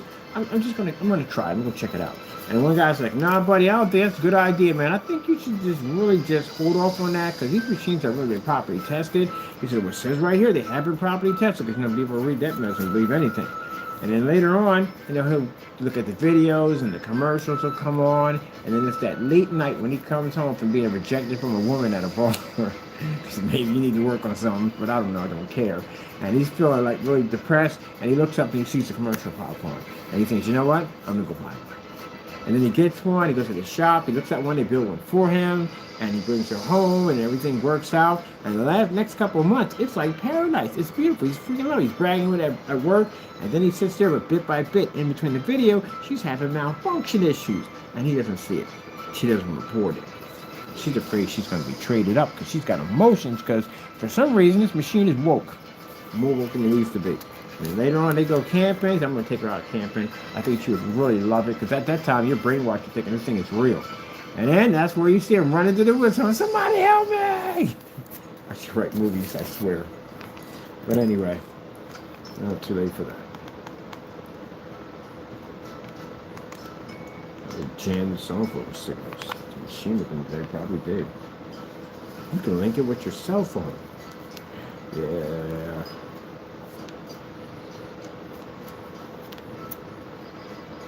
And they had the way they did the advertising on Facebook. They showed the guy walking with the robot woman, and she didn't even look like It was like looking at if somebody took the robot from freaking George Jetson like that, but they made a slimmer version of it. You can tell clearly it's a machine. And he started walking down the street with her, and you see a woman, like a beautiful woman, sitting there talking about she has a size. She wants a guy with abs and makes 7 figures and blah blah blah. Not all women are like that. You got plenty of. If that was the case, nobody would be married. Very few men will be married because all the women would want men in that caliber. That's not true at the end of the day. That's stereotype nonsense. That's bull. If that's the case, nobody would. Only a certain percentage of men would be married. And if that's the case, there'd be less men on the earth. The earth would be slowly dying from not being populated. I've seen freaking supermodels date everyday men at the end of the day. Everyday guys. Just everyday guys. I've seen that a couple of times. I've seen a guy look straight like Mr. Rogers and his wife look absolutely incredible. I'm like, you rich? Like, no. You rich? Like, no. I'm at the time I'm skating. I'm just trying to put it together. The guy's one nice guy. I just can't figure out. His wife was freaking knocked it. Gorgeous. And he was just a Mr. Rogers. Mr. Rogers is a good-looking guy, but I'm just saying he was dressed like Mr. Rogers. Like, just don't see how it pieces together. And people see that and they go, huh. But apparently, I talked to some women, and they told me the other day that, they're tired of dealing with superficial people. Men can be superficial, women can be superficial. And when you, on top of that, majority of most people that look like that, they go home alone. A lot of people don't realize that. They go home alone. And the reason why, they don't trust other people at the end of the day because they're superficial and fake. Or, at the end of the day, most men won't touch them and won't approach them because they think they're superficial and fake. Yep. So they can't date somebody their own kind that looks like them because at the end of the day, they're dealing with a person that can replace you just like that. Don't even care. So they don't want to deal with that. And then the guys they do like that, maybe, nice, down-to-earth person won't come there with a 10-foot pole because they think they're out of the league. So most of those people go home by themselves. They're home alone. I met plenty of them like that. They're lonely. Ain't nobody there for them. And biological time is ticking for a woman. She wants to get married. She wants to have kids. All that. You'd be surprised.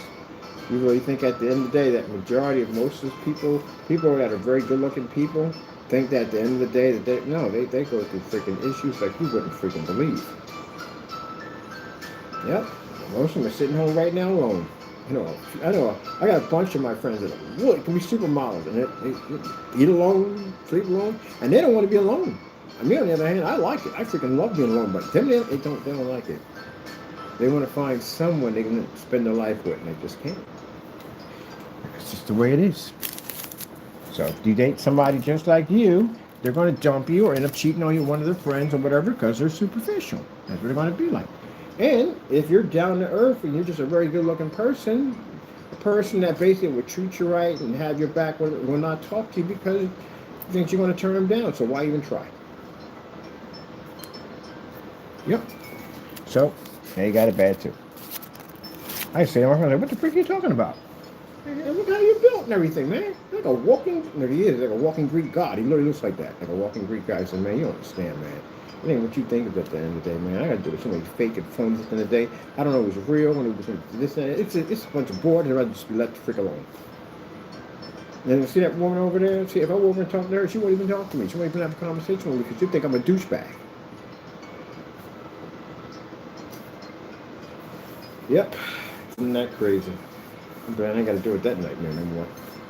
Anyway, so yeah. Oh, if they're lucky, like the guy who looked like Mr. Rogers, who had the beautiful wife, if they're lucky and, you know, that person does get the nerve to walk over and talk to them, you know, they'll find out that that person's a very nice person. That person's probably a real nice person at the end of the day. And the reason why she said she would never cheat on him, because he's the real deal. You don't treat her like trash. You know what I mean? You got to deal with that. Majority of most women today date men with dad bodies. I can't do with dad bodies, sorry. But anyway, they do. They date the dad body. You know why? Because the guy with the six-pack is a douchebag. Now, not to say all guys with six-packs are douchebags, but that's a stereotype that you guys got to live with. Because you had a lot of guys that had six-packs that were douchebags.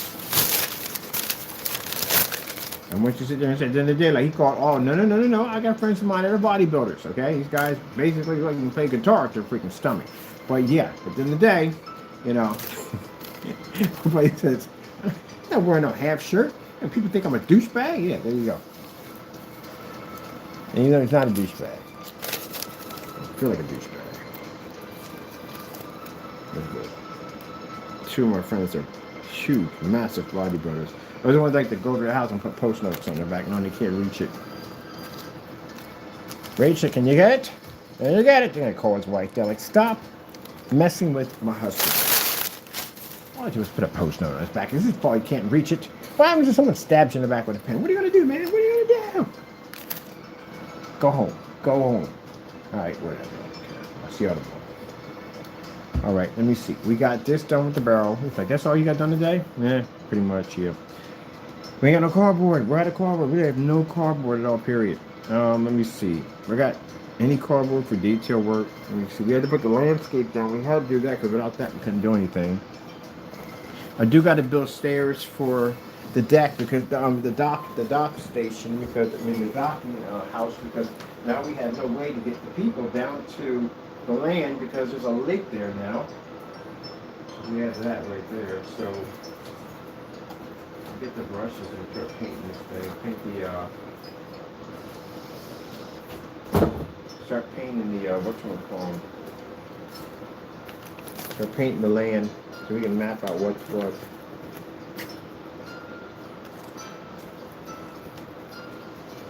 So the docking station, docking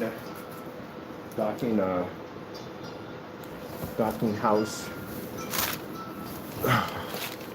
We have the land mapped out here. This is where it starts off at. Comes around here, and then there's an area that comes here for the water mill comes there. So with that being said on that, we don't have a way for these guys to actually get down to here. Because this is all water. So I do see a spot for some land where we can put a nice little set of stairs right there. So these guys can get down there. So let's go put in some rickety steps. Like Rickety Cricket. Rickety Cricket, that's my shot, Rickety Cricket. Yep, you gotta show nips and hips. When you make that money, you gotta show nips and hips. I like Rickety Cricket. They jacked up Rickety Cricket's life so badly, I swear.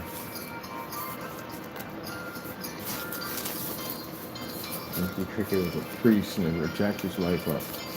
Alright, let's get our rickety steps. I want the same rickety steps over there.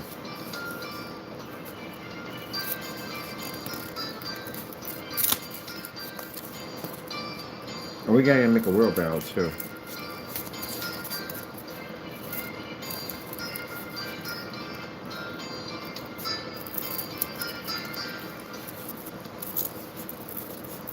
You can't sell anything without hips and nips. That's how you bring the money in. I be crying.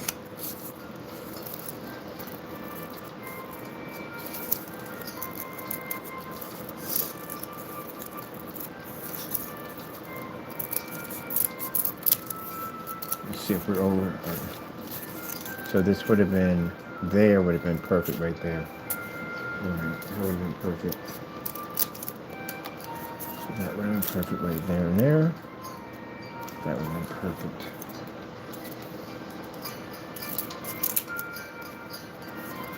Right here, right here. Right there a little bit more.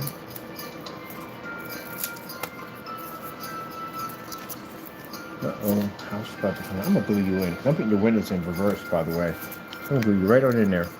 Let me see. So yeah, that'd be perfect right there.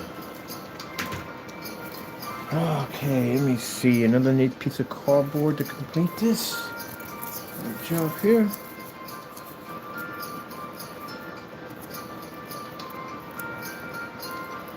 Scissors.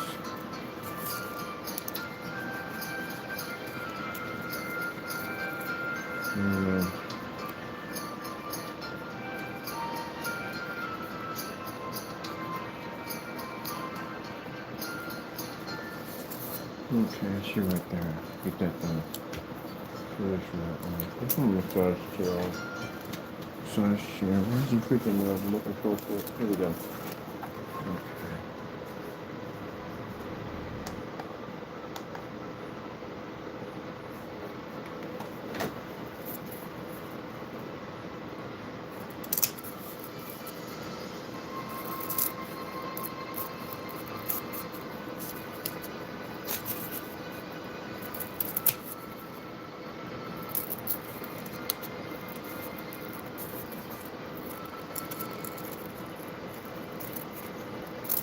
I told you I feel like when I'm in this world, I'm in that world, talking about this world. But there he goes again, rambling on about this crazy world. I'm like, no, but it does exist. I'm telling you. Okay. I think you're drunk. I'm not drunk. I'm perfectly sober. I'm telling you, this world does exist.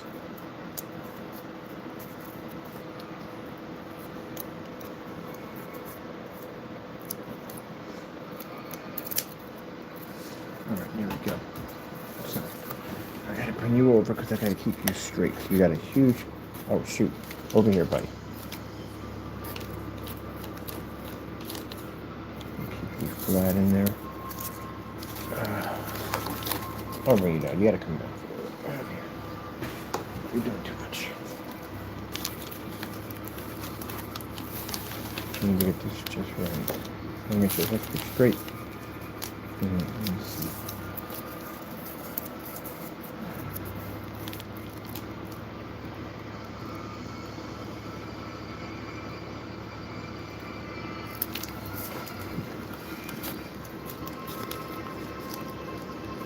Oh yeah, that's perfect. Definitely.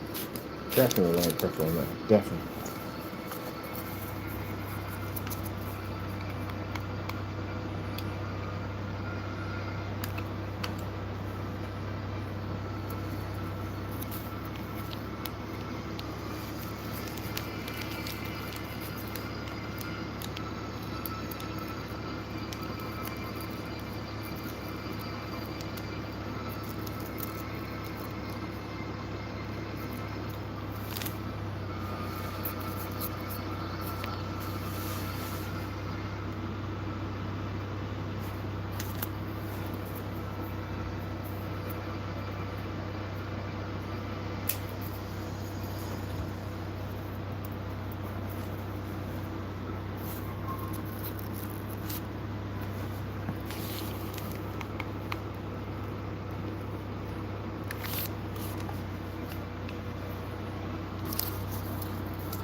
I want to do the Animaniacs water tower for my desk. I can get the little items from there. And I get those spotlights from over on Amazon for the tower. So I'm going to build myself one. One of my favorite cartoons to watch.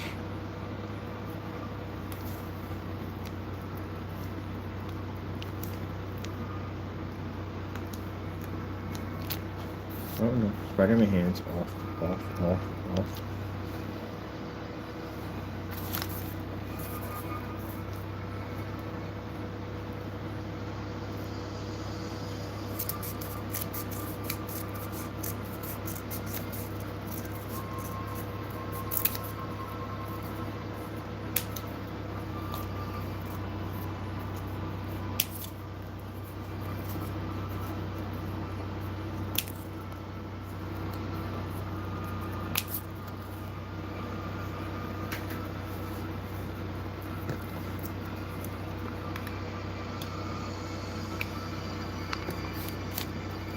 Yowza.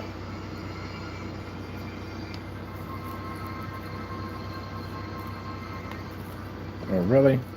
The Spider-Man fingers in there. There we go. So, come on, stand, get it together, man. We got stuff to do, man. I'm getting whole sense it's not necessary.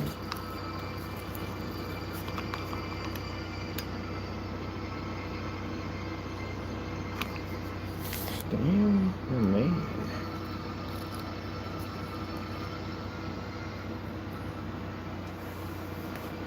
Let's see.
Now they have a way to get off.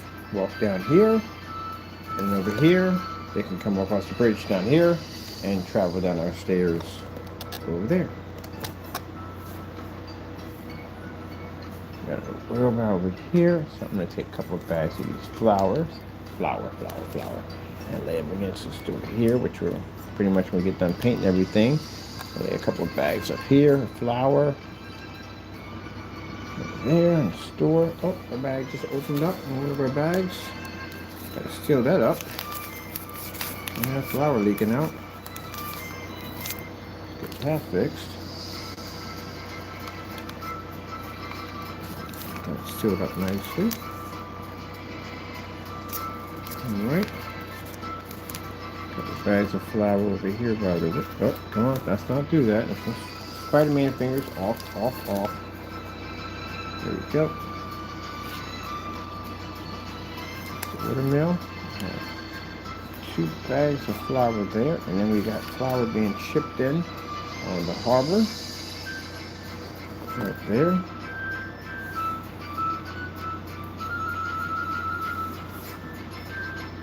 Alright. Got a little stairs there. Looking kind of nice. I freaking like it. I'm going to glue you up here because I got to put my windows on the outside, which I found that out the other day.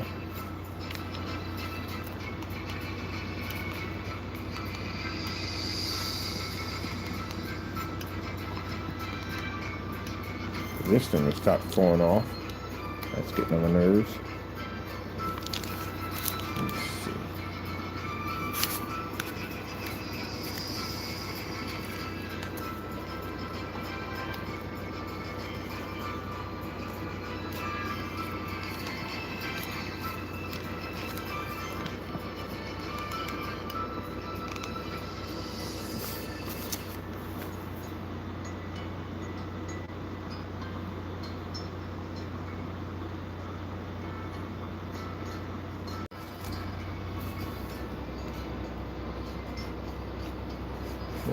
there. They're nice. Don't be jerks. There we go. Oh, man. That was a build, man. That thing was a build. We used to locksmith at the end. I mean, whatchamacallit day wasn't too bad. Land here. All right, let me see what we're gonna do next. I'm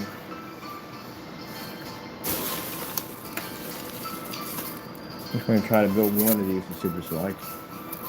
So we need an end here.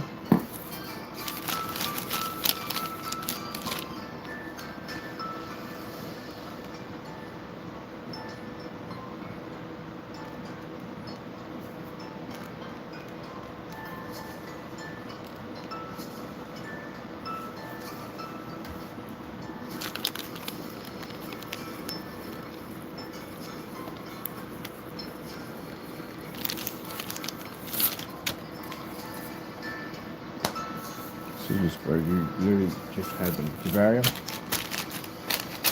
Oh, there you go.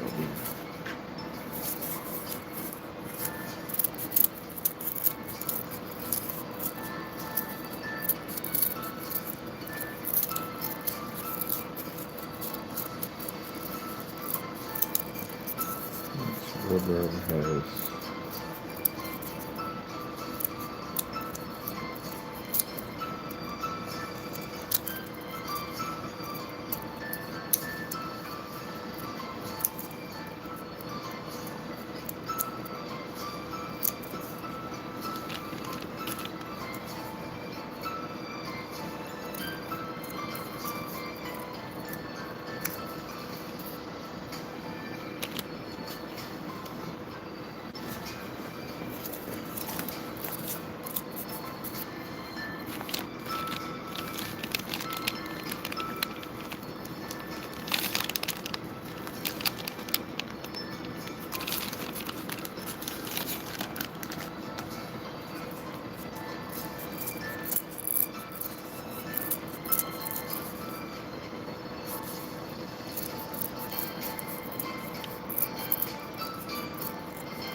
no, it's just too stiff. Something a little more flex to it.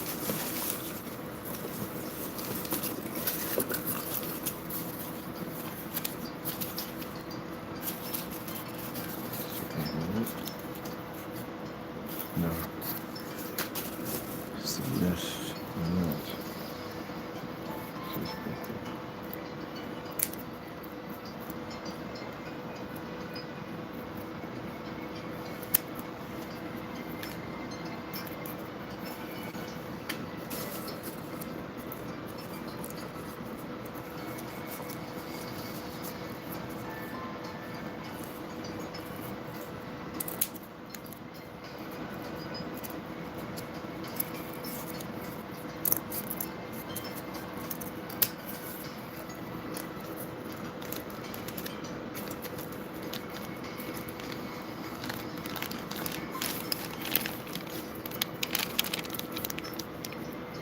And just experiment to see if it can be done. I don't know.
Oh, one went off. Next one off.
Yow.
Oh, this is really, really crazy complicated.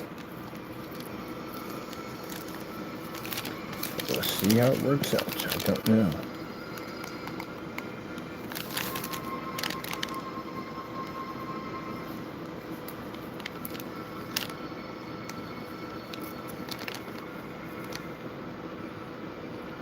I think next time I might just want to build the ring first and just stick it in there, because that'd be an easier way to do it. Put the ring in first, then put it, then lacing it around. That would have been easier to do it. Definitely would have been easier to do it that way.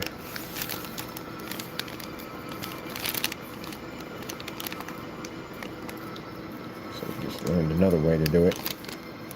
This way would take forever to build that many of them. faster process.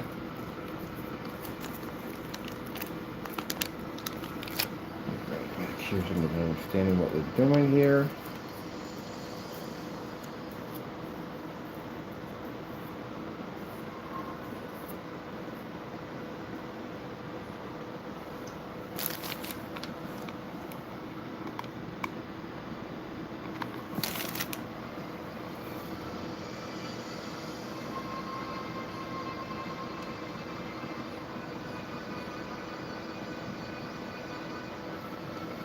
So next time, large ring for the middle, and then the top and the bottom, and just wrap them in, because that's the fastest way to do it. Just now, just got that processing to do that.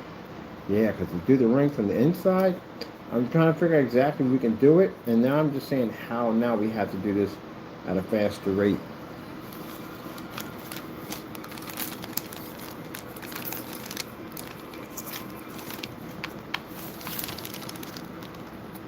Let's see if it would work.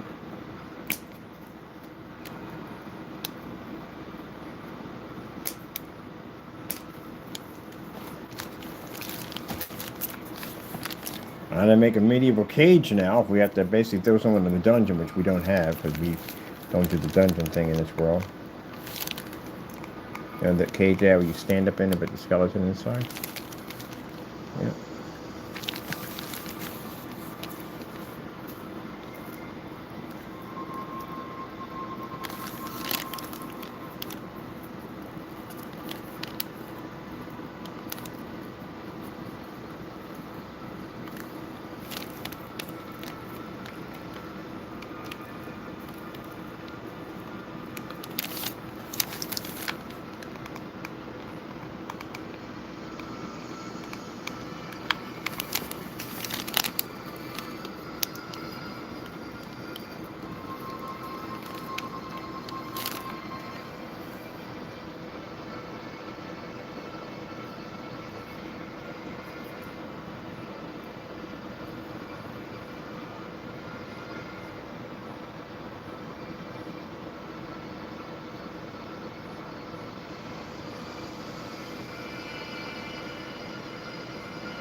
Put on the fan, that's what they're doing.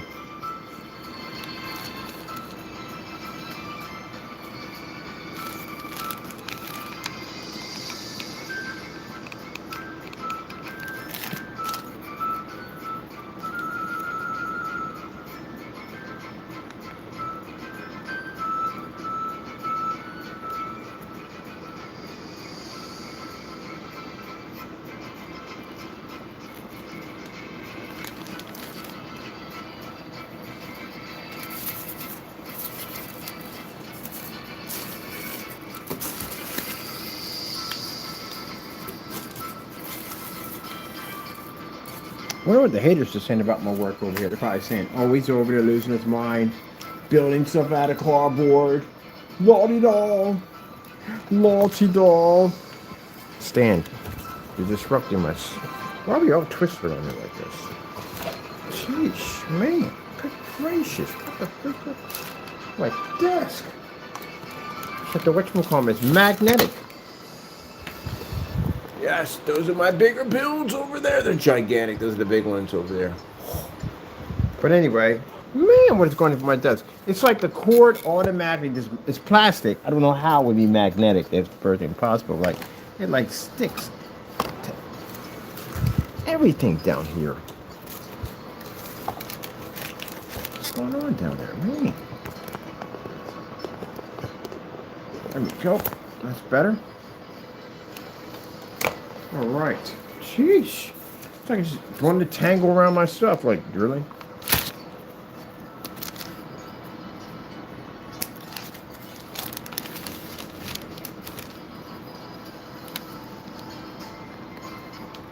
Yeah. They're probably thinking, like, they're over there building some crazy cardboard stuff.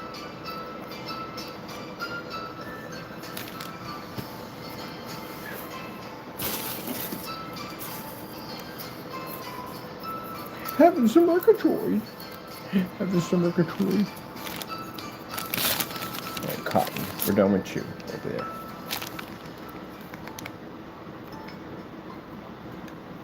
That's the reason why I say it that way, because I had these robots I was building out of Tupperware robots, which we are going to build a couple of those. We are going to build a couple of those Tupperware robots. But we're building these Tupperware robots, and you know who, constantly jealous of everything I do, over there basically like, look, I can make these on the 3D printer. Yeah, who freaking cares? At the end of the day. Like, he literally feels that he has to do everything, trying to do better than me. Got problems, I swear. Mentally not stable. Yep. So I'm over here minding my own business, just building me some Tupperware robots. He says, no, you ain't building it right. You gotta make Gundam robots. This is where basically, at the end of the day, I have to explain things to people at the end of the day. The retro machines, at the end of the day. Retro machines and Gundam robots are two different types of machines, okay? Jeez Louise. Y'all that jealous at the end of the day? Which I can't beat me in screen paints, now you're gonna figure out something else? Forget it, just forget it. They don't know what they're doing. They try to bring somebody in my category class, like building computers, and say at the end of the day that, hey, man, please, you don't even sit on my level building machines. You're not anywhere near my universe. I don't even build, I'm a modder at the end of the day. The guy called himself King, what he called himself, he got bigger problems. This is a big guy at the end of the day. Guy got a higher rank than the Matrix, don't like him. That's their personal problem. That's his personal problem today. I'm glad I got on that bad side, the other guy's bad side. But anyway, he had showed me some 3 monitors. Really? 3 monitors and a PC pre-built already. Really? Okay, good luck with all that. Yeah, we're different. We basically mod our own machines on any way we want to build them. I'm not doing my own servers and everything at the end of that. Man, please. No, not on my level. On top of that, you buy monitors, I build my own screens. My screens that sit on top of my PC are transparent. I'm using them right now. I got a new one coming up pretty soon, a new transparent screen. So yeah, if I don't buy monitors, I don't just build my own screens. Besides, my PC screens are 150, about to be dual 150 inches soon. Once I get the other panels in, but yeah, nobody. I'm a modder, different class of builder. Different class of builder. Usually those people who build at the end of the day, nothing disrespect, but you know, different class of builder. You guys will buy a graphic card and leave it exactly as it is. My type doesn't do that. My type at the end of the day will modify, change the color of it, put liquid cooling system on it, modify the hoses, all that stuff. We do all that crazy stuff. As a matter of fact, the one we're doing for the Cyberpunk, I'm modifying my hoses. I'm actually rebuilding my power supply too. I'm designing a different power supply. And in the other case, I'm going to be building for the Steam Machine, my version of it, which is going to be crazy. It's going to be built with our own AdTech case. Well, actually, the case is going to be built using AdTech. So, since I'm building my PC with the AdTech technology, where does that make you me? Where are you like me in any way whatsoever? You don't even possess AdTech technology. It'd be us.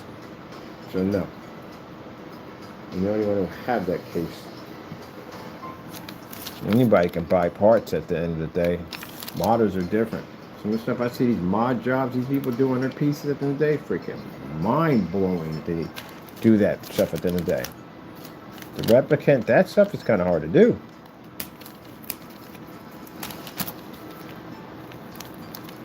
So those little visual TVs they have on the computers now, yeah, we can make ours too also. I got a screen I'm putting on that new setup. I got to modify everything from the liquid cooling system to the motherboard. All has to be custom painted. You got 5 different places to find a high enough fluorescent yellow for the same color as the Cyberpunk.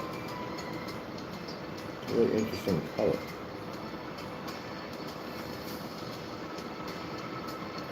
So, you got a nice setup. I'm not gonna say it's trash. You got a real nice setup. But to say you're like me, no.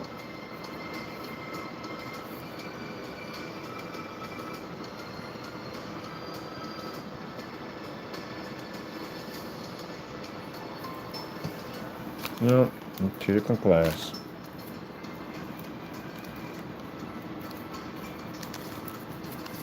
Barrel for the honey. Barrel, barrel, barrel, barrel.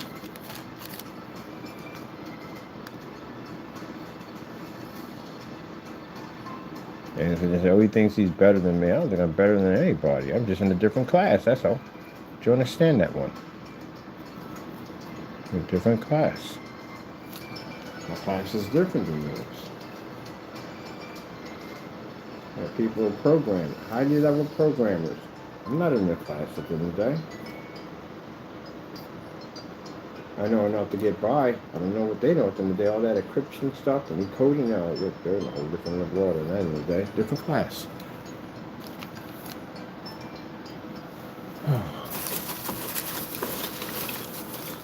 And still in the demonstration, because you see him trying to do, I always do World War Z was one of my favorite games.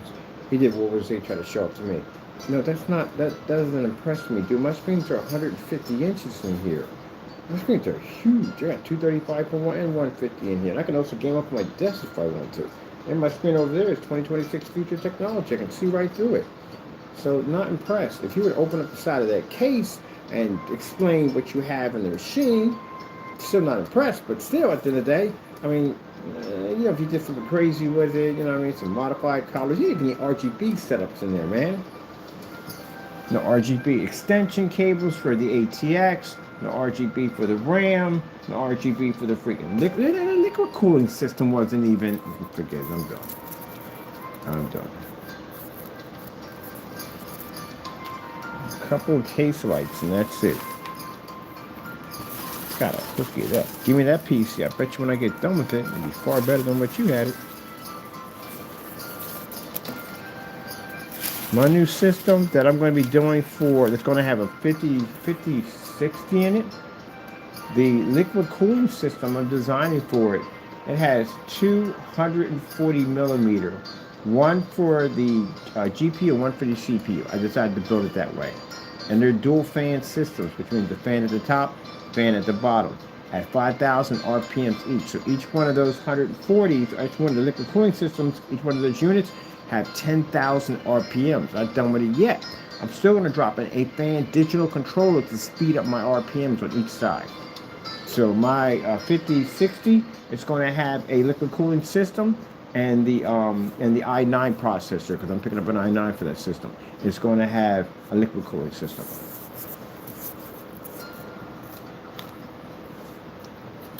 So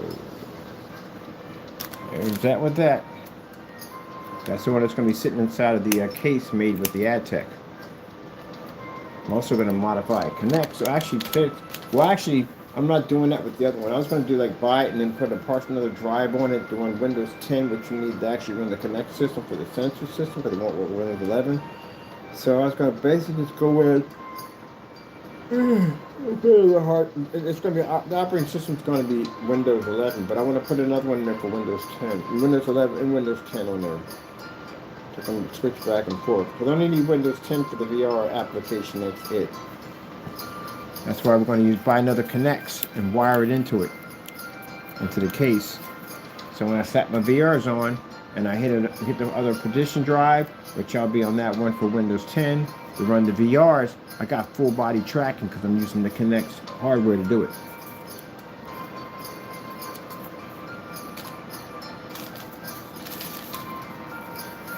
But once you do full body tracking, you can never ever go back. You can't go back. It is amazing. Full body tracking is amazing.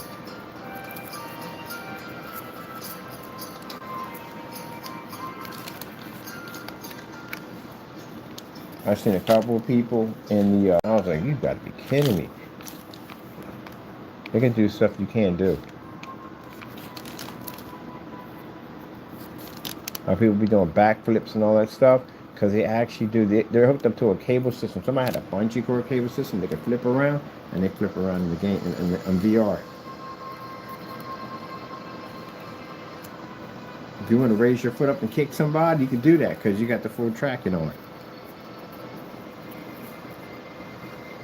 That's how they do all that stuff for that, the full body tracking on in the VR chat.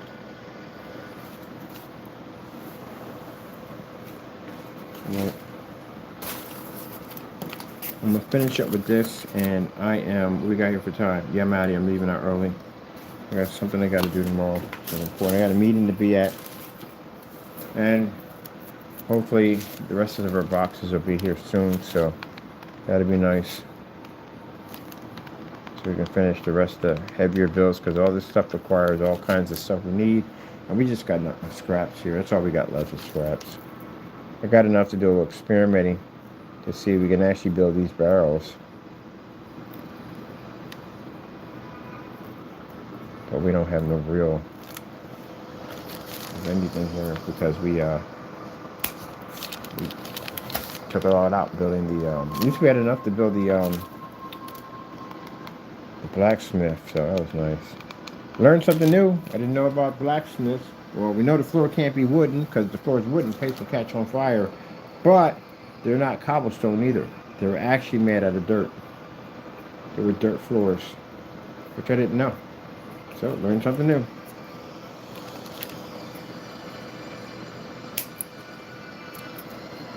Never knew that.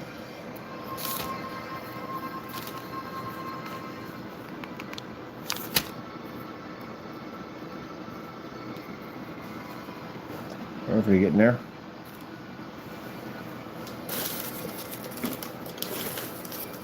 This is literally all I have left over from all those boxes. That's it. We just got scraps in here. That's all. I'm really in here to tell you the truth, honestly.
Got away with that.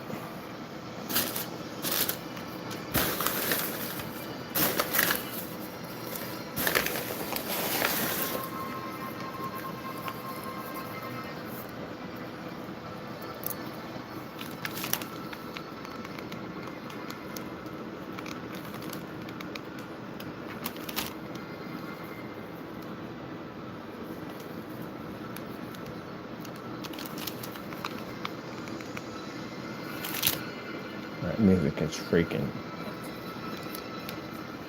Got me thinking about the horse from the Never-Ending Story, for goodness sakes. You know, when his horse drowned in that muck or whatever that stuff was. Sheesh.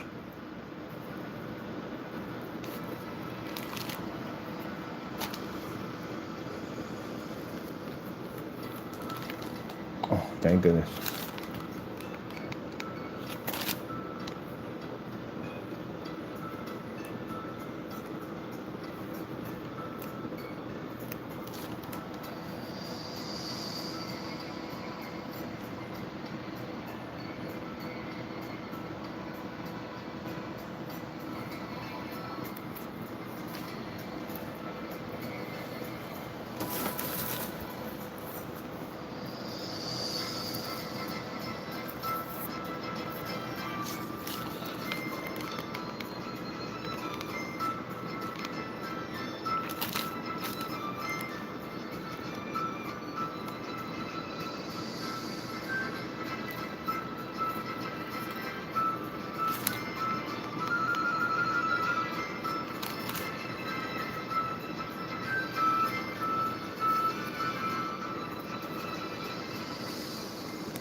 Yeah, I had to delete that thinking out loud. I didn't like it.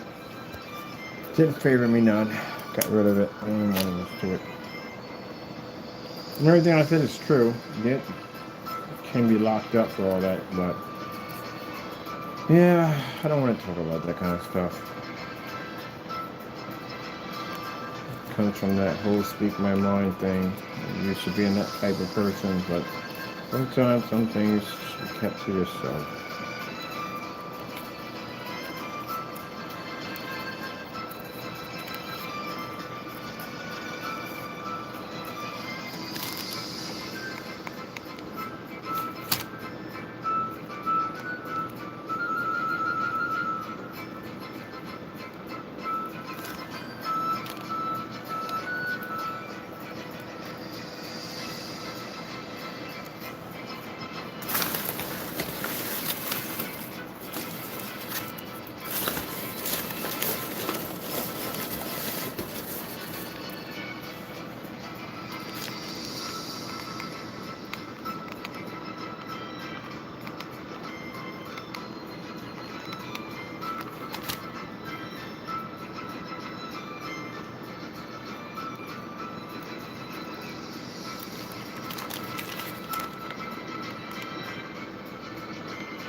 Man, I tell you, it can be done. But woo! Boy, that's a trick right there. It's got to be an easier way to do that one. Got to be a much easier one. I got to make 5 of them, 5 or 10 of those. We need a couple over there. We need a couple over here for the storage house. We need a couple over here. We got to make a few of those. That was real interesting right there. I just want to see exactly like what would it take to build one, and definitely I think the best way to do it is make the rings first, the ring for the inside to make it buck wide a little bit more, and then basically build around that, because that other way, man, it's freaking crazy. I get all this stuff from underneath the chair. This up here cleaned up.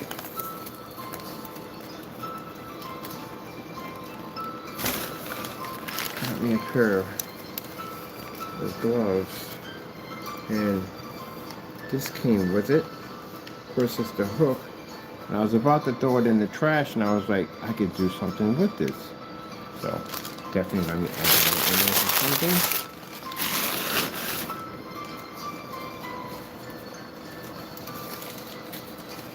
I don't know what, but figure out something to use it for.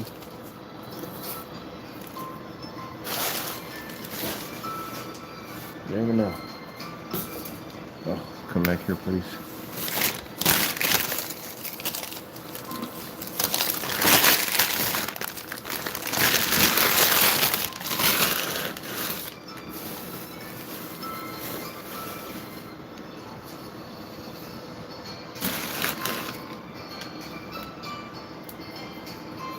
And it's kind of strange that my mother used to do flower decoration bouquets. She made money off them too. And she had, right by her stand, she had a glue gun and all her stuff and everything she needed to make her flowers. And now here I am doing something similar like it. Well, I do the flowers for little houses.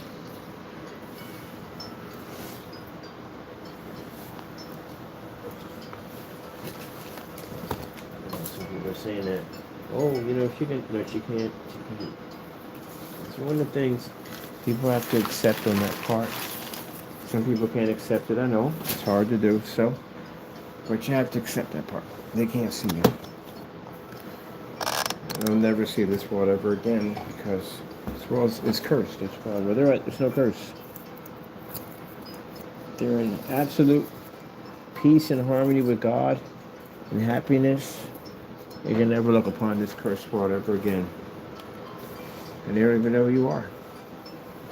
Well, the reason why they don't know who you are, because if you're in heaven, and heaven's nothing but happiness, and you look down and you see your loved ones suffering, that's going to make you sad in heaven. There's no sadness in heaven. They can't see you. They don't even know you. They won't know you until you actually enter into the kingdom of heaven. Then they will know you. Other than that, they don't know you. I don't know even who you are. That bother me? No. I'm happy my mom went home. She's been talking about it for a long time, about one day she'll see Jesus' face, and then she left. And the thing about it, when she died, she wasn't even afraid. She was happy. She was praising God when she left. So she went home. So one day, my time will come, and I'll leave and I'll go home. And I won't see her.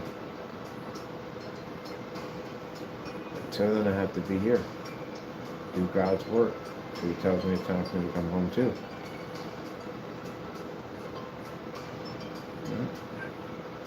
All right, people. Hope you enjoyed the build. I'm cutting it short because I just want to do something else, and I've been building this for quite some time, and I don't have any cardboard left.